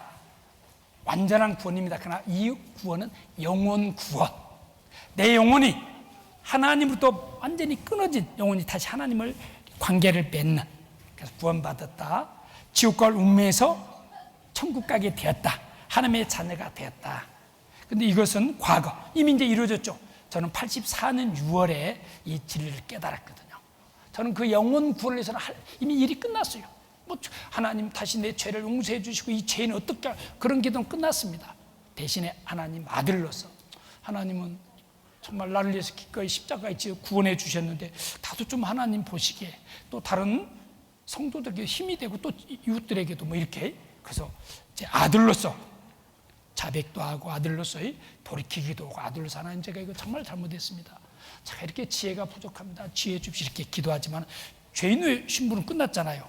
그 다음에 이삭은 뭐니? 그 생명이 싹이 났으면 성장해야 될 거 아니겠어요? 싹이 났는 싹이 그대로 있어요. 그럼 끝났죠. 열매 맺을 수가 없잖아요. 성장. 이건 뭘 가리키고 있는 거니? 생활 구원. 오늘 현재. 이것들을 성품 구원이라고 이야기합니다. 여러분, 우리 정말 살아보면 성질대로 살아왔잖아요. 내 성질 때문에 얼마나 많은 일이 고생하고, 내 가족들이 상처받고 얼마나 많은 일들이 있었어요. 내 함부로 뱉는 말 때문에 그냥 쉽게 말해가지고 상처되기도 하고, 말에 실수가 없을 수는 없습니다. 그러니까 줄여가고 점점 부드럽게 이게 참 신앙생활, 계속 말씀의 공급을 받아서 되어지는 일들입니다. 생활의 구원이라고 그러죠. 그래서 신앙생활은 필요해요. 만약에 영혼 구원이 닿으면 우리 집으로 돌아가서 자기 마음대로 살다가 이제 주님 오실 때 함께 천국에서 만나자면 돼. 근데 영혼 구원받는 반드시 생활 구원이 이루어져야 됩니다. 왜? 그래야 전도할 수도 있고, 그래야 하나님 앞에서 영광, 상급이죠, 상급이. 그 다음에 이제 성장합니다. 이제 그 열매를 아주 풍성하게 맺습니다. 곡식이 다 익으면 어떻습니까? 결실해야 될까? 결실은 뭘 가리키나? 몸의 구원. 우리 몸을 입고 있는 동안에 아직은 많은 면에서 불안합니다. 그리고 아직 온전치 못하기 때문에 아직 성품도 살아있고 또 여러 가지 고쳐야 될 것들. 그러나 그때는 완전해져요. 주님처럼 됩니다. 천국에서는 공부할 필요 없습니다. 지혜가 하나님처럼 돼요. 왜? 주님의 남편 되신 아내와 신부로서 살면 그 정도는 돼야 될 거 아니겠어요? 천국에서는 완전해집니다. 우리 영혼의 구원을 위해서는 할 일이 아무것도 없어요. 구원받은 것이 확실하면 다 휴거, 다 들려갑니다. 구원이 확실하면 염려할 것 없습니다. 그래서 이 3단계. 그러면 영혼은 어떻게 해서 구원받느냐? 바로 믿음으로. 너희가 그 은혜를 인하여 믿음으로 말미암아 구원을 얻었나니. 이것은 믿음입니다. 이 말씀을 다시 한번 확인해 보면 베드로전서 1장, 우리 아까 찾았던 1장 8절, 예수를 너희가 보지 못하였으나 사랑하는도다. 이제도 보지 못하나 믿고 말할 수 없는 영광스러운 즐거움을 기뻐하니. 우리 예수를 보지 못했잖아요. 물론 말씀을 통해서 주님을 만났잖아요. 정말 주님 생각하면 얼마나 감사하잖아요. 다 구원받았다. 힘들고 어렵다가 애롭고 쓸쓸하고 세상 어떻게 나를 이렇게 몰라주지. 그러다가도 주님 생각하면 주님이 날 알아주시지. 힘나잖아요. 그러면서 어떻게 이렇게 삶이 달라질 수 있느냐, 어떻게 영광스러운 즐거움으로 기뻐할 수 있느냐. 9절 같이 읽겠습니다. 믿음의 결국 곧, 이건 완성된 구원입니다. 한 번 구원이 정확하면 다음에 구원을 위해서는, 그러나 구원은 분명해야 됩니다. 그래서 저희 교회는 구원의 문제만큼은 확실히 하기 위해서 또 가고. 그래서 이제 구원이 확실하게 사신 어르신들도 이제 병원에 입원하고 그러면 기어코 구원 확증하러 가서 가고, 아니면 그 임종을 눈앞에 둔 정말 희미한 그런 상태에서 다시 한번 또 확인하고, 어머니 천국 갈 수 있어요? 어머니 이제 어떻게 했어요? 어머니 확실해요? 어머니 정말 구원 받아서 확인하고. 이건 너무나 중요하니까. 믿음의 결국 곧 영혼의 구원을 받으면, 이게 구원 받았다는 이야기는 영혼 구원을 받았지, 이제 지옥을 오면서 신분이 바뀌어졌지 우리 상태가 천사가 됐다는 이야기가 아니죠. 또 에베소서 2장 8절에도 너희가 그 은혜를 인하여, 은혜입니다. 은혜는 조건이 없습니다. 은혜는 이유가 없어요. 하나님의 은혜에 조건이 붙으면 우리는 어림도 없습니다. 하나님의 은혜 이유가 붙으면 우리는 그 은혜 한 사람도 조건이 없어요. 무조건. 왜? 사랑하기 때문에. 그게 사랑이잖아요. 부모는 자식이 사랑할 만해서 사랑합니까? 자식이 물려줄 만한 뭐가 있어서 물려줍니까? 자식이기 때문에 무조건. 그렇죠? 우리가 보면 대도 않는 자식들인데도 얼마나 부모는 그렇게 그러잖아요. 구원을 얻었나니 그 은혜를 믿음으로 말미암아, 믿음의 결국 구원을 얻었나니, 믿음의 내용이 뭐죠? 하나님께서 우리 죄를 영원히 없애주셨다. 무엇으로요? 예수님의 피입니다. 이것이 너에게서 난 것이 아니라 하나님의 선물. 선물은 조건이 없잖아요. 선물 무조건이요, 무조건. 행해서 난 것이 아니니 누구든지 자랑치 못하게, 자랑할 수 없습니다. 오직 하나님이 나를 구원해 주셨다. 하나님이 피 흘려 주셨다. 그래서 그 은혜를 따라서 이렇게 살아간 겁니다. 구원을 얻었나니 하나님의 선물이다. 또 생활. 그런데 이 구원 받은 사람이 그 다음에 생활 구원을 이루어야 되는데, 생활 구원은 어떻게? 순종으로. 계속 말씀의 공급 못 받으면 천하의 누구도. 그렇습니다. 솔로몬도 얼마나 위대한 솔로몬입니까? 지혜가 얼마나 뛰어났습니까? 하나님도 얼마나 많은 복을 받았어요. 그런데 솔로몬 말년이 어떻습니까? 하나님의 말씀, 이방 여자들을 안으로 가까이 뒀어요. 우상 숭배다. 망했잖아요. 그리고 두둥강이 나버렸잖아요. 나라를 잘해서 물려줘야 돼, 솔로몬이. 안타깝습니다. 누구도 천하 장사가 없습니다. 말씀에 기울이지 않냐면 세상을 이길 힘이 없습니다. 자기 성질, 자기 습관 이길 힘이 없습니다. 그래서 말씀 안에서 교제라고 그러죠. 교제. 이게 주님 안에 가는, 그래서 순종. 이게 빌립보서 2장 12절에 사도 바울이 복음을 전하다가 그냥 감옥에 가고 말았습니다. 그 빌립보 교회는 모범적으로 잘 전도가 되고, 아시아의 그 빌립보 교회를 통해서 이제 힘있게 유럽에 이제 복음이 전해지게 된 계기가 됐는데, 안타깝잖아요. 그래서 이제 편지를 썼습니다. 옥중서신이라고 그러죠. 그러므로 나의 사랑하는 자들아, 구원받은 자들이죠. 너희가 나 있을 때뿐 아니라 더욱 지금 나 없을 때도. 바울은 복음을 전하다가 지금 형무소에 갇혔습니다. 형무소에 가 있습니다. 항상 복종에 두렵고 떨림으로 뭐라고요? 너희 구원을 이루라. 너희 구원을 이루라. 이런 말에 혼돈하면 안 됩니다. 이제 구원받았다고, 나 구원받았다고 하면 이런 말씀 되고, 야, 너희 구원을 이루라고 했는데 무슨 소리냐? 그러면 이제, 분명히 내가 구원 받았는데, 구원을 얻었다고 했는데, 이 말씀 앞에 흔들릴 수 있습니다. 이 말씀은 영혼의 구원을 받으라는 이야기가 아니죠. 이루라는 이야기가 아니죠. 너는 구원 받았다. 너는 내 자녀다. 너는 이제 천국에 간다. 너는 정말 내가 돌보는 양이다. 그러나 너도 이렇게 항상 복종하여 두렵고 떨림으로 내 방법대로, 내 좋은 대로, 내가 원하는 대로 살면 안 되잖아요. 그게 불량하잖아요. 사회도 룰이 있잖아요. 가정도 가정의 룰이 있잖아요. 집도 안 들어오고 제 마음대로 오면 되겠어요? 말이 안 되지. 그런 것처럼 그 주 안에서, 교회 안에서 너희 구원. 그래서 구원받은 사람이 저 사람 진짜 변했네. 저 사람 진짜 이제 냄새 나네. 그리스도인 다운. 저분이 언제 술 없으면 못 사는 분인데 술을 끊었고, 담배 피워서 얼마나 자기도 고생이고, 요즘에 담배 필 곳 없죠. 밖에 나와서 피는 거 보면 얼마나 안타까운지. 담배 필 곳이 없습니다. 웬만한 곳. 그렇죠. 담배도 끊고 말도 모든 거에 너희 구원을 이루라. 베드로전서 2장이 들으면 어떻게 하면 구원을 이루나 뒤에 나오죠. 너희가 갓난 아이들같이 순전하고 신령한 젖을 삼아라. 이는 이로 말미암아 너희로 갇히겠습니다. 구원에 이르도록 자라게 하려 합니다. 구원받은 그리스도인이 구원에 합당하게 걸맞게 그러잖아요. 경찰관은 경찰관다운 자세를 가져야죠. 선생님은 선생님다워야 될 거 아니겠어요? 선생님이 함부로 그러면 안 될 거 아니겠어요? 아버지는 아버지다워야 될 거 무엇이 맞습니다. 그게 정상적이잖아요. 그런 것처럼 이게 근데 어떻게 구원을 이루니? 갓난 아이들까지 순전하고 신령한 젖을 삼아라. 갓난 아이들 보라는 거예요. 갓난 아이들 하는 딱 두 가지 일이 있습니다. 엄마 젖 빨고 배부르면 잡니다. 또 눈 뜨면 엄마 젖 찾아. 엄마 젖 먹고 또 자. 하는 일이 먹고 자는 일밖에 없습니다. 근데 훌쩍훌쩍 자라요.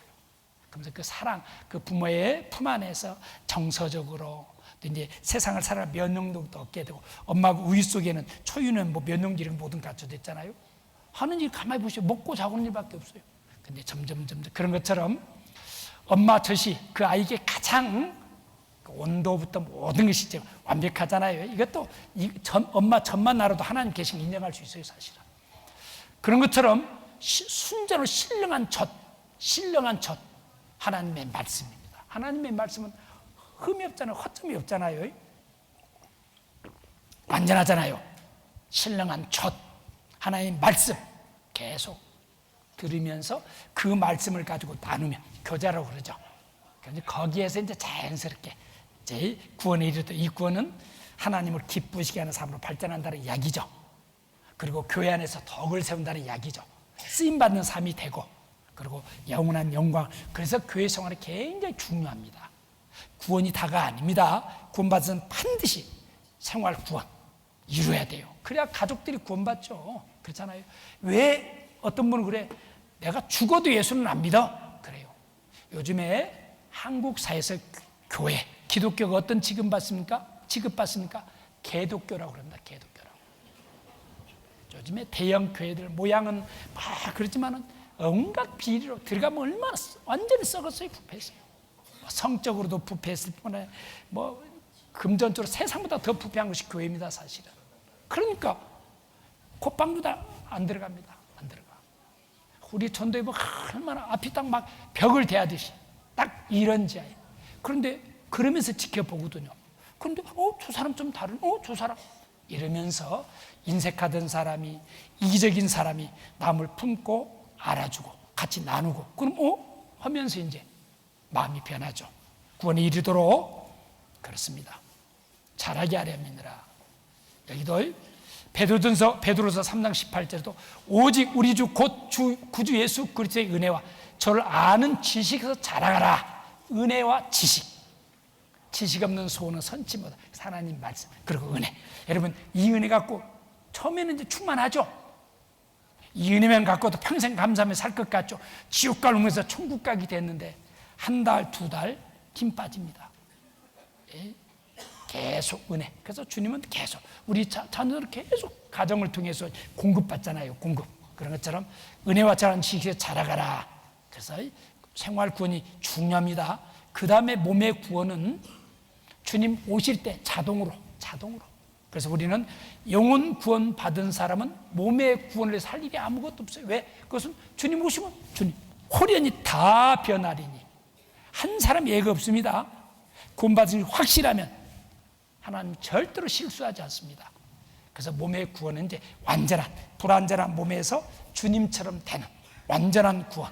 그것이 이제 미래 주님 재림으로 우리가 이제 오늘이라도 그렇게 이 땅의 삶을 마치면 이제 몸의 구원이 이루어지는 거예요. 더 이상 이제 이 몸은 어떻습니까? 병들고 상처받고 아프고 얼마나 어려움이 많아요. 몸이 있고 있는 동안에는.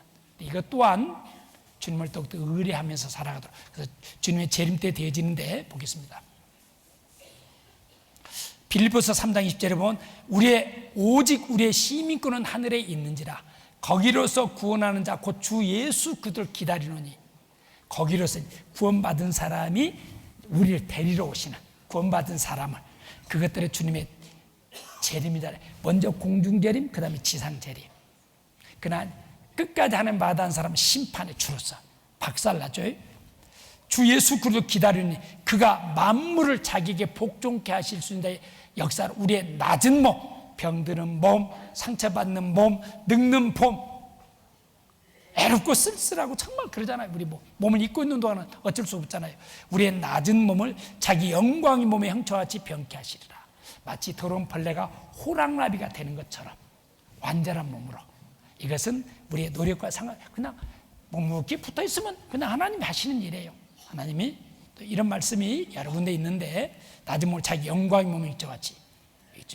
히브리서 9장 28절에 이와 같이 그리스도도 많은 사람의 죄를 담당하시려고 단번에 들으신 바 되셨고, 그렇죠, 한 번의 제사로서 영원히 완전히 구원에 이르게 하게 하여 죄와 상관없이 바란 자들에게, 두 번째, 죄와 상관없는 자들, 구원받은 자들에게 주님의 재림. 그래서 우리는 주님의 재림을 소망해야 됩니다. 주님 오신다, 주님 앞에 선다. 근데 요즘에 참 세상이 하도 그래서 그런지 주님의 재림에 대한 대망들이 없어, 소망들이 없어. 그 갈급함이 없어요. 세상이 너무 좋은 것들이 막 바쁘게 살다 보니까 저녁 요즘은 밤낮없이 TV도 나오죠. 먹을 것도 많고 값볼 것도 많고 하다 보니까 여행 떠나거니라고 주님의 재림을 대한 기대, 소망 잃고 사니까 힘없는 그리스도인들이 제법 많습니다. 정말 그렇습니다. 예, 그래서 그러니까 우리는 뭡니까? 이제 생활 구원 정말 그렇습니다. 그래서 구원 의미를 물론 잘 압니다만은 죄산 받았다, 구원 구속 받았다, 의인이 되었다, 영생 얻었다, 거듭났다, 은혜를 받았다, 성령 받았다, 하나님의 자녀가 되었다, 심판을 받잖아. 이제 계속 배워가는 내용이죠. 배워가는 내용입니다. 그래서 이 복음이 이미 너희에게 이르면 너희가 듣고 참으로 하나님을 깨달은 날부터 너희 중에서 같이 또한 온 천하에서 열매를 자라는 삶에 대해서 이야기합니다. 정말 그래서 우리 구원받은 것을 분명히 해야 될 뿐만 아니라 구원받은 것이 분명하더라면 이제 정말 잘하는 시작. 근데 어떻게 잘해야 될까? 나도 이렇게 잘하고 싶은데 신앙생활의 원리가 무엇일까? 비밀이 무엇일까? 여러분, 구원이 쉽습니까? 어렵습니까? 예. 구원이 조금만 어리면 구원 못 받습니다. 하나님이 낸 숙제를 누가 풀 수 있겠어요? 어림도 없습니다. 우리 편에서는 구원은 거저 쉽습니다. 그냥 선물이니까 받으면 돼. 그러나 구원을 이루시기 위해서 주님조차도 쉬었을까요? 주님은 우리도 살기 힘든 세상 이 땅에 오셔서 30년 동안 한 인간으로서 완전한 삶, 배고프고 헐벗고 굶주린, 그리고 부모에게 각다하게 효도, 그래서 완전한 삶을 보여주시고, 그 다음에 공생 3년 반 동안 어떻습니까? 얼마나 멸시천대, 그리고 결국은 죄를 짊어지시고 십자가에 정신이 매맞고 완전히 십자가에 그 1초 그 목마름 갈증, 움직일 때마다, 뼈가 움직일 때마다 어땠을까요? 호흡할 때마다 숨이 쉬어졌겠습니까? 그래도 숨을 쉬어야 되니까 온몸의 고통을, 주님 편에서는 너무너무 고통을 받으시지만 우리 편에서는 쉽잖아요. 그러면 구원받은 그리스도인의 신앙생활 어려울까요? 쉬울까요? 어렵게 해놨으면 우리가 할 수 있겠어요? 그렇지 않습니다. 그래서 오늘 딱 한 가지 교회에 대해서 꼭 좀 한번 제가 드리고 싶고요. 교회에 대해서 알면 남들과 모든 것이 쉽습니다. 제가 오늘 그래서 나머지는 계속 배워야 되는데, 아까도 교회는 주님의 머리와 몸의 관계라고 그랬죠. 그를 만물의 교회의 머리로, 주님 머리입니다. 그럼 머리 대신 주님 완전하신 분이잖아요. 완전하신 주님이 어떻게 세상을 통치할까? 어떻게 우리를 구원하시고 구원받은 자를 어떻게 이끄실까? 교회는 그의 몸이니 교회를 통해서 구원 얻을 말씀도 맡겨주시고 교회를 통해서 주님의 뜻을 드러내 보여주십니다. 구원받았다는 이야기는 다른 말로는 교회를 만났다는 이야기거든요. 하나님은 우리에게 많은 것들을 주셨습니다. 우리가 살아가는데 햇볕도 비도 얼마나 먹을 것 풍성하게, 그렇잖아요. 정말 모두. 그런데 최고의 선물은 사실은 성경이잖아요. 모든 사람을 하나님 주신 선물 중에 최고의 선물 성경이라고 이야기합니다. 그런데 놀라운 것은 성경을 배우는 곳이 있어요. 성경들 다 압니다. 교회 다니면 성경 배운다고 말하죠. 그런데 구원받았습니까? 구원하고는 거리가 멀어요. 참 왜 그럴까? 사실은 교회를 만나지 못했기 때문입니다. 제가 그것을 확실히 깨달았어요. 저는 소위 모태신앙이라고 그러죠. 어려서부터 교회 다녔습니다. 그리고 지금 생각해봐도 믿음에 대한 욕심도 있었어요. 열심도 있었어요. 그랬는데 항상 내가 정말 천국 갈 수 있을까? 그렇다고 지옥 간다고는 생각이 안 돼. 왜? 그러니까 비교도 착하게 해서 내가 교회 다녔는데 지옥 가면 안 될 거 아니겠어요? 그렇다고 천국 간다는 보장은 없고. 그러다가 제가 30살 되던에 이렇게 말씀을 배울 수 있는 기회가 있었습니다. 그때 비로소, 물론 저는 하나님에 대해서 알았어요. 죄 있는 것도 알았습니다. 그러나 성경을 통해서 계시되고 나타난 하나님에 대해서 너무나 분명하게 알게 됐고, 그 다음에 죄에 대해서 심각하게 알게 됐죠. 아, 나는 대충 죄인 줄 알았는데 바로 내가 지옥 가더라고요. 내가 지옥 가. 그리고 우리 열심히 그 믿음에 의지하고 살던 어머니도 지옥 가는 거 알았고, 내가 다. 그러면서 그럼 어떻게 해야 되느냐? 근데 구원 얻을 말씀이 너무 단순하잖아요. 아, 영혼이 씻어놓고 나를 기다리고 있었는데 그걸 몰랐던 거예요. 교회도 열심히 다녔는데 계속. 아, 그래서 제가 이제 구원받고 보니까 이제 저보다 더 젊은 청년들, 저처럼 모태신앙도 안 해요. 근데 성격이 얼마나 울긋불긋 성격이 다르더라고요. 그래서 얼마나 그 믿음들이, 그래서 깜짝 놀라가지고 뭐가 다르지? 그러면서 아, 내가 교회를 만나지 못했구나. 저는 이제 물론 이제 지금 생각이지만은 저는 초등학교 때 이 말씀을 이렇게 배울 수 있었다면 그때 구원받지 않았을까 생각해봐요. 그럼 얼마나 내 삶이 풍성해졌을까 이런 생각해보죠. 교회를 만났기 때문에. 그래서 최고의 선물은 사실은 교회입니다. 교회를 통해서 성경을 배울 때 성경이 다 드러나줘요. 비밀이 밝혀져요. 근데 그 교회를 만나지 못했기 때문에 성경 가까이 하려고 그래요. 근데 봉해준 책, 감춰진 책, 구원의 말씀이 안 보여요. 안 보여. 마음대로 교회. 여러분, 그 유명한 목사님들, 저희 교회는 앞에서 설교하면 딱, 저거 딱 판단합니다. 구원은 말할 것도 없고 확실합니다. 구원받았다는 증거가 있습니까? 그분들의 간증 속에서 폐병은 낫고, 사업이 망했다가 사업은 회복되고, 좋은 자식이 잘 되고, 이런 건 있어요. 그러나 지옥 갈 운명에서 건진받은 그런 간증이 없습니다. 유명한 목사님들, 우리 주변에 많은 사람들 다 책 많이들 썼잖아요. 어디에도 지옥 갈 운명에서 건진받았다, 내 죄가 이렇게 완전히 씻어졌다, 이런 간증 보셨습니까? 그런 분들이 전하는 말씀을 통해서 구원의 말씀이 있겠습니까? 구원 얻을 말씀이 없어요. 사도행전 10장 보겠습니다.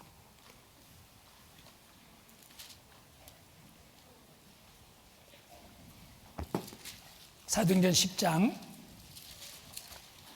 여러분, 교회에 대해서 확실히 알면 신앙생활은 아주 자연스러운 물 흐르듯이,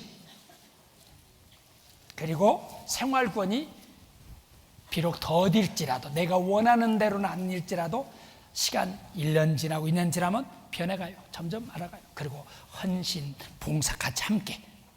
여기 10장 1절 보겠습니다. 가이사라에 고넬로라는 사람이 있으니 이달랴데라는 군대의 백부장이라. 2절 같이 읽겠습니다. 그가 경건하여 온 집으로 더불어 하나님을 경외하며 백성을 많이 구제하고 하나님께 항상 기도하더니. 이게 이분은 누군 거니? 그 당시 이스라엘 로마 식민지하에, 로마의 정복군입니다. 백부장이면 권세 있는 군대의 높은 계급을 가진, 휘하에 그 당시 100명의 무장군이 있으면 대단하죠. 정복군이잖아요. 그러니까 굉장히 대단한 사람이죠. 거기서 얼마든지 갑질을 얼마든지 할 수 있고 얼마든지 호의호식할 수 있죠. 그런데 그는 이방인으로서 그런 이치에 있음에도 불구하고 어떻게 하나님을 알았는지, 여기에 2절, 그가 경건하여 온 집으로 더불어 하나님을 경외하며. 그는 말할 것도 없고 아내, 자녀들, 참 온 집, 온 가족이 하나님을 경외했어요.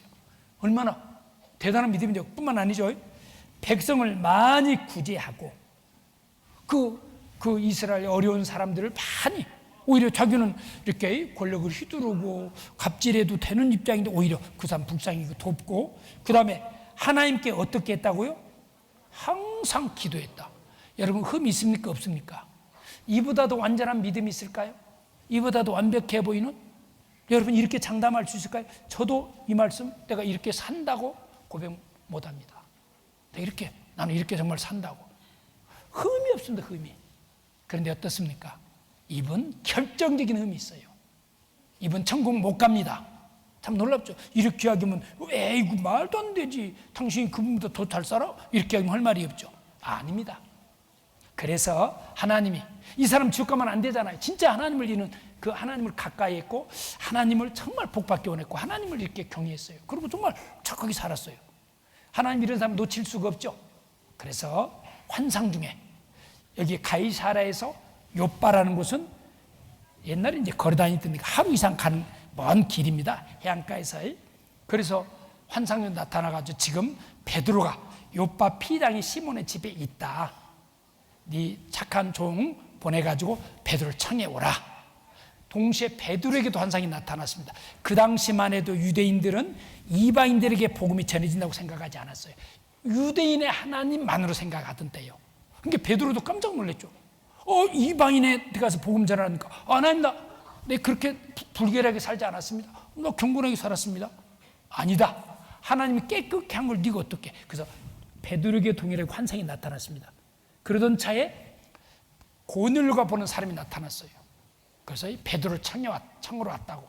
그때 베드로한테 무서 말고 따라가라고 이야기합니다. 그러면서 뒤에 보겠습니다. 24절, 10장 24절. 이튿날 가이사라에 들어가니 고넬료가 일가와 가까운 친구들을 모아 기다리더니, 고넬료 혼자만 있지 않죠. 이제 일가와 가까운 친구들, 어떻든 하나님의 주시기 하는 원하는 그 은혜, 말씀, 사랑을 받게해서 많은 분들 아마 이제 권세도 있고 하니까 이제 기다리고 있었습니다. 25절. 마침 베드로가 들어올 때 고넬료가 마다 발 앞에 엎드려 절하니 베드로가 일으켜 가로되 일어나서 나도 사람이라고. 그러면서 이제 뒤에 33절 보겠습니다. 31절 보면 말하되 고넬료야, 하나님이 내 기도를 들으시고 내 구제를 기억하셨으니 사람을 욥바에 보내 베드로라 하는 시몬을 청하라. 자가 바닷가 피장 시몬의 집에 우거하느니라 하시기로 내가 곧 당신에게 사람을 보내었더니 오셨으니 잘하였나이다. 이제 우리는 주께서 당신에게 명하신 모든 것을 듣고자 하여 하나님 앞에 있나이다. 얼마나 겸손합니까? 당신은 하나님이 쓰시는 사람입니다. 하나님께서 당신의 입을 통해서 주시는 말씀을 하나도 다 듣고 싶습니다. 그래서 일가 친구들 다 모아가지고, 지금으로 이야기하면 이런 집회입니다. 사실은 이렇게 모아서, 그러면서 한 장 들어 넘겨 보겠습니다. 11장 14절입니다. 14절. 그가 너와 내 온 집에 구원 얻을 말씀을 내게 이르람을 보았다거늘.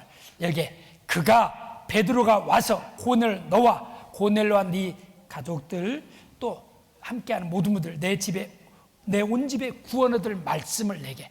그러니까 고넬료가 결정적으로 부족한 것이 하나 있었죠. 뭐가 부족합니까?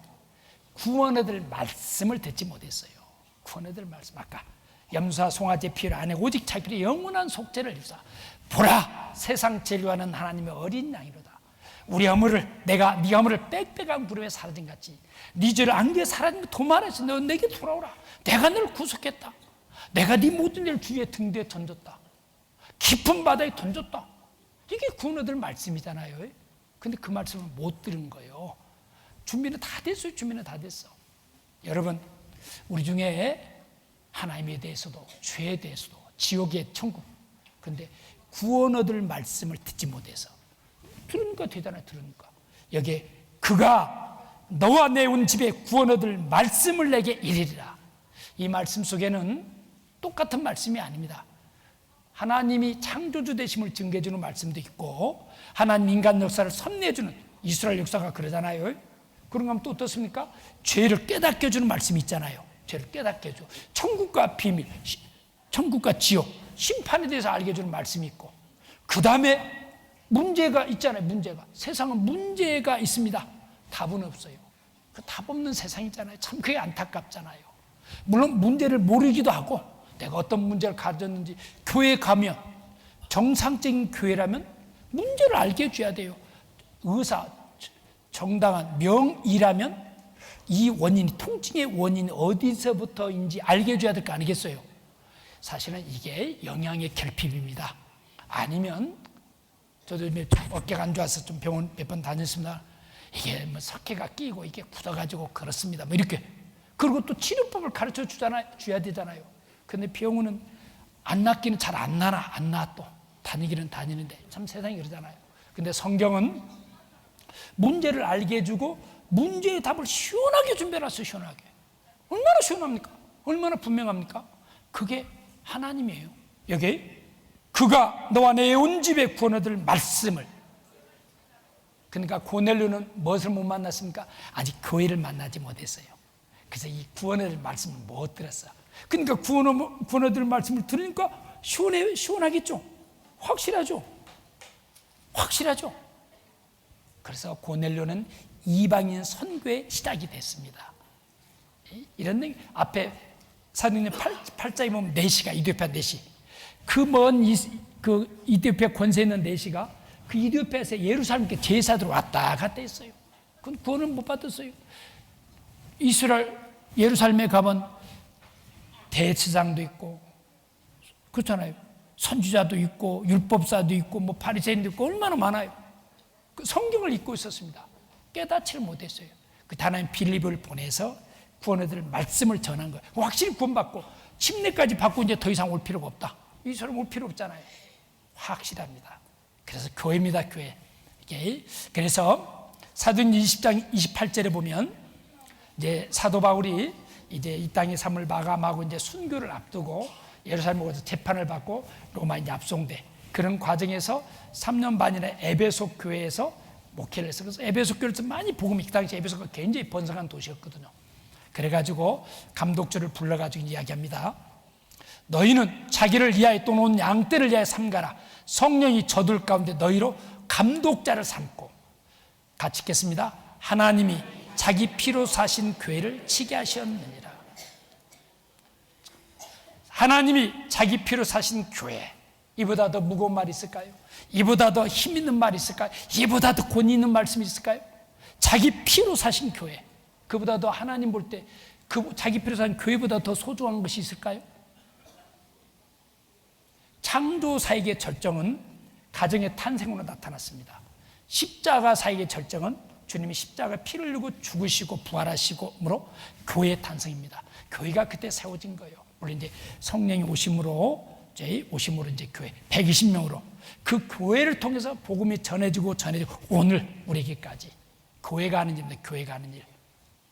우리 교회, 그래서 모두가 함께 교회에 지체드린 형제자매들이 말씀을, 오늘 이 시간에 제가 말씀을 맡았기 때문에 제가 말씀을 전합니다. 또 어떤 분은 저 주방에서 봉사하고 각각 교회 가는 일이에요. 그래서 하나님 자기 피로 사신 교회, 이 말은 하나님의 모든 관심, 하나님의 모든 뜻 어디에 있다는 이야기예요? 교회에 있다는 이야기예요. 그리고 교회를 통해서 구원한 일도 하시고, 교회를 통해서 자라기도 하시고, 교회를 통해서 우리 필요한 은혜와 사랑도 공급해 주시고, 교회를 통해서 우리 고난도 이기게 하시고 세상 이기게 합니다. 전도도 하게 하시고 선교도 하게, 교회를 통해서 합니다. 교회를 통해서 자기 피로 사신 교회를 모르면 신앙생활이 정상적으로 될 수가 없죠. 여기도 고린도서서 1장 2절에 고린도에 있는 하나님의 교회 곧 그리스도 예수 안에서 거룩하여지고 성도라 이 부르심을 입은 자들과 또 각처에서 우리의 주 곧 저희와 우리의 주 되신 예수 그리스도 이름을 부르는 모든 그리스도 예수 이름을 모든 자들 거룩하여지고 하나님의 교회. 얼마나 놀라운 말이에요. 하나님의 교회.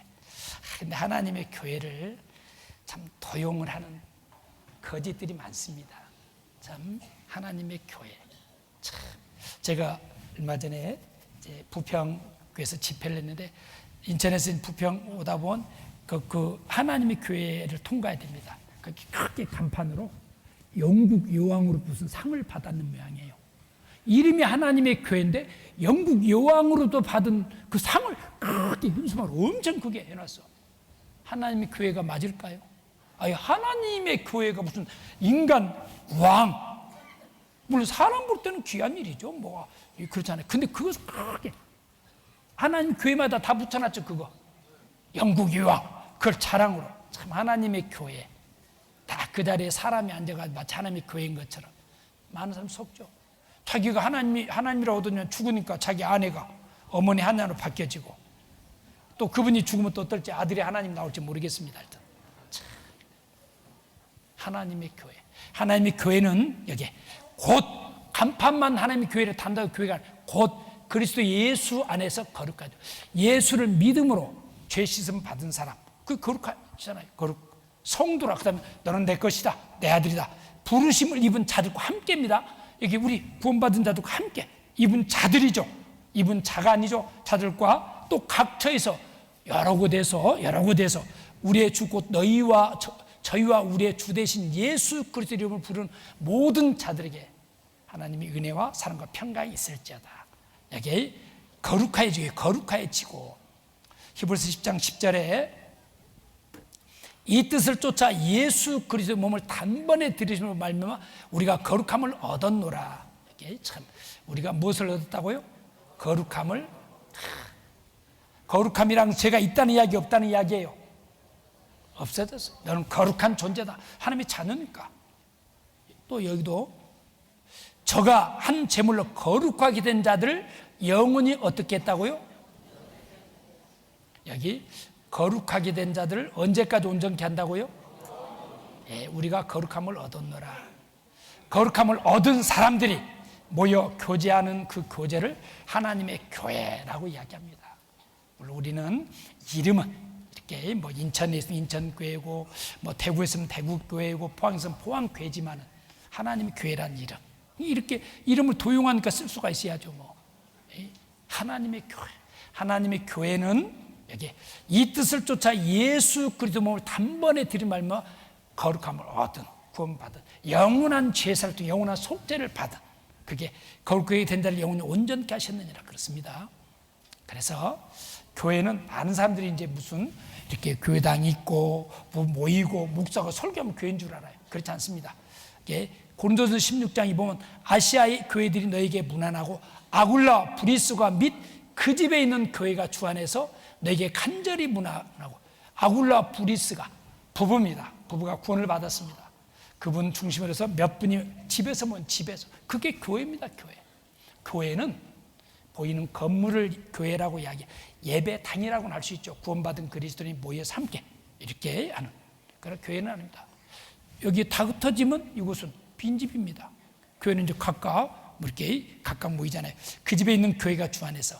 여기도 골로새 4장에도 라오디게아에 있는 형제들과 눈바 그 여자의 집에 있는 교회, 아마 눈바 자매가 그 몇 자매들이 중심으로 구원받은 것 같아요. 거기서 모였어요. 같이 찬양하고 감사 간증을 나누고, 우리에게는 소망이 있다, 주님 재림이 있다, 우리 전도하자, 이런 그럼 서로 이제 헌금도 하고 봉사도 하면서 그 여자 집에 있는 교회. 성경적인 교회의 여건 잠깐만 보겠습니다. 성경적인 교회는 구원받은 그리스도인의 연합체. 이게 이렇게 사람은 많아도 이게 구원받은 사람이 없다, 교회 아닙니다. 꽝입니다. 꽝. 이게 하나님 역사하지 않아요. 확실히 구원받은 그리스도인의 연합. 또 올바른 말씀의 가르침이 있어야 합니다. 교회는 오직 하나님 말씀으로 자기를 드러내 보이시잖아요. 말씀이 절대 기준입니다. 말씀입니다. 말씀. 우리 이렇게 해봅시다. 근데 말씀은 그게 아니에요. 그럼 우리 생각 내려놔야 돼요? 말씀 내려놔야 돼요? 우리 생각 내려놓고 말씀으로. 나는 분명히 이 길 옳다고 갔는데 말씀을 계속 듣다 보니까 이 길이 아니에요. 돌아서야 될 거 아니겠어요? 회개입니다. 그래서 구원받잖아요. 그런 것처럼 이게도 주님의 뜻, 하나님의 말씀입니다. 우리 교회는 그래서 이유가 말씀입니다. 말씀. 하나님 뜻이면 그냥 무조건 이유가 없잖아요. 그리고 어떻습니까? 성도 간에 친밀한 그 서로, 우리 안에서 사랑이 이루어지지 않고 복음이 전해지겠습니까? 마음이 나눠진 사람들을 통해서는 역사가 안 이루어집니다. 가정도 부부가 서로 사랑하고 함께 할 때 가정에서의 정상적인 양육이 이루어지고, 그 가정은 쉴 수 있는 쉼터가 되고, 그리고 힘을 넣는 충전소가 되고, 그리고 성공을 향해서 힘있게 살아, 서로 힘, 그렇잖아요. 근데 그러면 가정이 아니죠. 그런 가정은 콩가루 가정이라고 그러죠. 요즘에 사회적으로는 괜찮아 보이는데 폐륜화 가족들도 많습니다. 우리 주변에 요즘에 점점 그래요. 참 사랑 없는 삶, 돈은 있고 권력은 있고 뭐 별거 다 있는 것 같은데 그 속에 있어야 돼. 사랑, 나눔, 서로 이해, 서로 보살핌, 이런 거 없어. 가정 아니죠. 여기도 구원 역사가 계속 대대합니다. 그래서 저희 교회는 이번에 전국에 와서 같이 함께 봉사하고, 누가 알아서 합니다. 알아서 얼마나 그렇잖아요. 그리고 밑에 우리 수양관 엄청난 이제 건물이 지어지고 여름에 수양인데, 이것도 어떻습니까? 성도들의 헌신으로 우리가 이렇게 해서 회비 낸 것으로 전략하고 해가지고 우리가 매점 사용한 것 좀 이익이 남죠. 그것까지 또 모아서 계속 지금까지 그래왔습니다. 그리고 전국의 교회가 모아가지고 우리 같이 함께 하자. 이거 그럴 수 없잖아요. 함께하고 우리가 헌금에 참여하고 그래서 돌아가시면서 여기에 이렇게 건축 헌금도 참 참여해 주시고, 또 이제 여기 이제 하도 힘드니까 의자를 놓고 생겨, 의자. 그래서 자기 앉는 의자 헌금도 좀 해주시고, 이제 진짜 할 일이 많습니다. 교회는 이게 이제 교제, 서로 사랑, 구원 역사 계속 대제됩니다. 그 다음에 어떻습니까? 복음 전도를 위한 합력하지 않고 되는 일이 없잖아요. 합력하고 우리 기도 많이 해야 됩니다. 계속 헌신이 필요합니다. 헌신도 필요하죠. 이런 거 헌신 없이 되겠습니까? 주님은 피로써 자기 자신을 완전히 헌신했습니다. 그 피로수를 구원받았습니다. 교회가 세워지는 전부 하나같이 지금까지 그 헌신 위에서 오늘 우리 처음에 구원받은 분들이 수고하고 헌신해서 오늘 이런 모습 굉장히 편안하죠. 여러분들 편에서 불편하지만은 처음에 우리 교회를 안 우리는 호텔입니다. 호텔. 에어컨 나오지 이거 정말 대단하죠. 그래서 복음 전도의 협력, 기도, 헌신이 계속 대제됩니다. 요한복음 6장 예수님이 물고기 2마리, 떡 5개로 5,000명을 먹이시고 기적을 행할 때 죽은 자가 살아나고 문둥이가 깨끗해지고 그렇게 바다가 풍랑이 잔잔해지고 하니까 많은 사람이 따랐습니다. 근데 그것은 뭘 가르칩니까?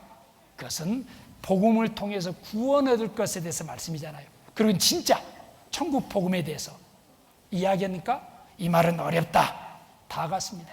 그때 다 가고 나서 이제 예수님 12제자가 덜렁 앉았어요. 그때 예수께서 12제자에게 이르시되 너희도 가려느냐? 같이 읽겠습니다. 시몬 베드로가 대답하되 주여 영생의 말씀이 계시매 우리가 네게로 가오리까. 교회는 사람은 다 허점이 많아요. 무슨 수근수근하는 소리가 좀 많이 들리. 좀만 기다립시다. 잘 참으셨고요. 이종의 미 거둡시다. 여기 주여, 참 베드로는 베드로다워요. 실수도 많이 했지만은 진짜 우리에게 귀한 꼭 우리 품어야 돼 열정, 정말 감사, 이 품면 주의 영생의 말씀이 계시네. 영생의 말씀이 전해지니까 영생 얻잖아요. 구원 얻잖아요.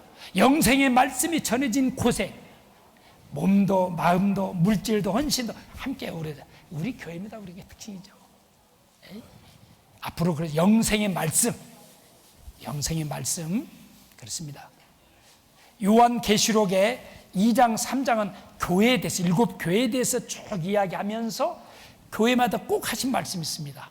성령이 교회들에게 하신 말씀을 드릴지어다. 에베소 교회에게 귀 있는 자는 성령이 같이 있겠습니다. 교회들에게 하시는 말씀을 드릴지어다. 성령이 어디에게 이야기한다고요?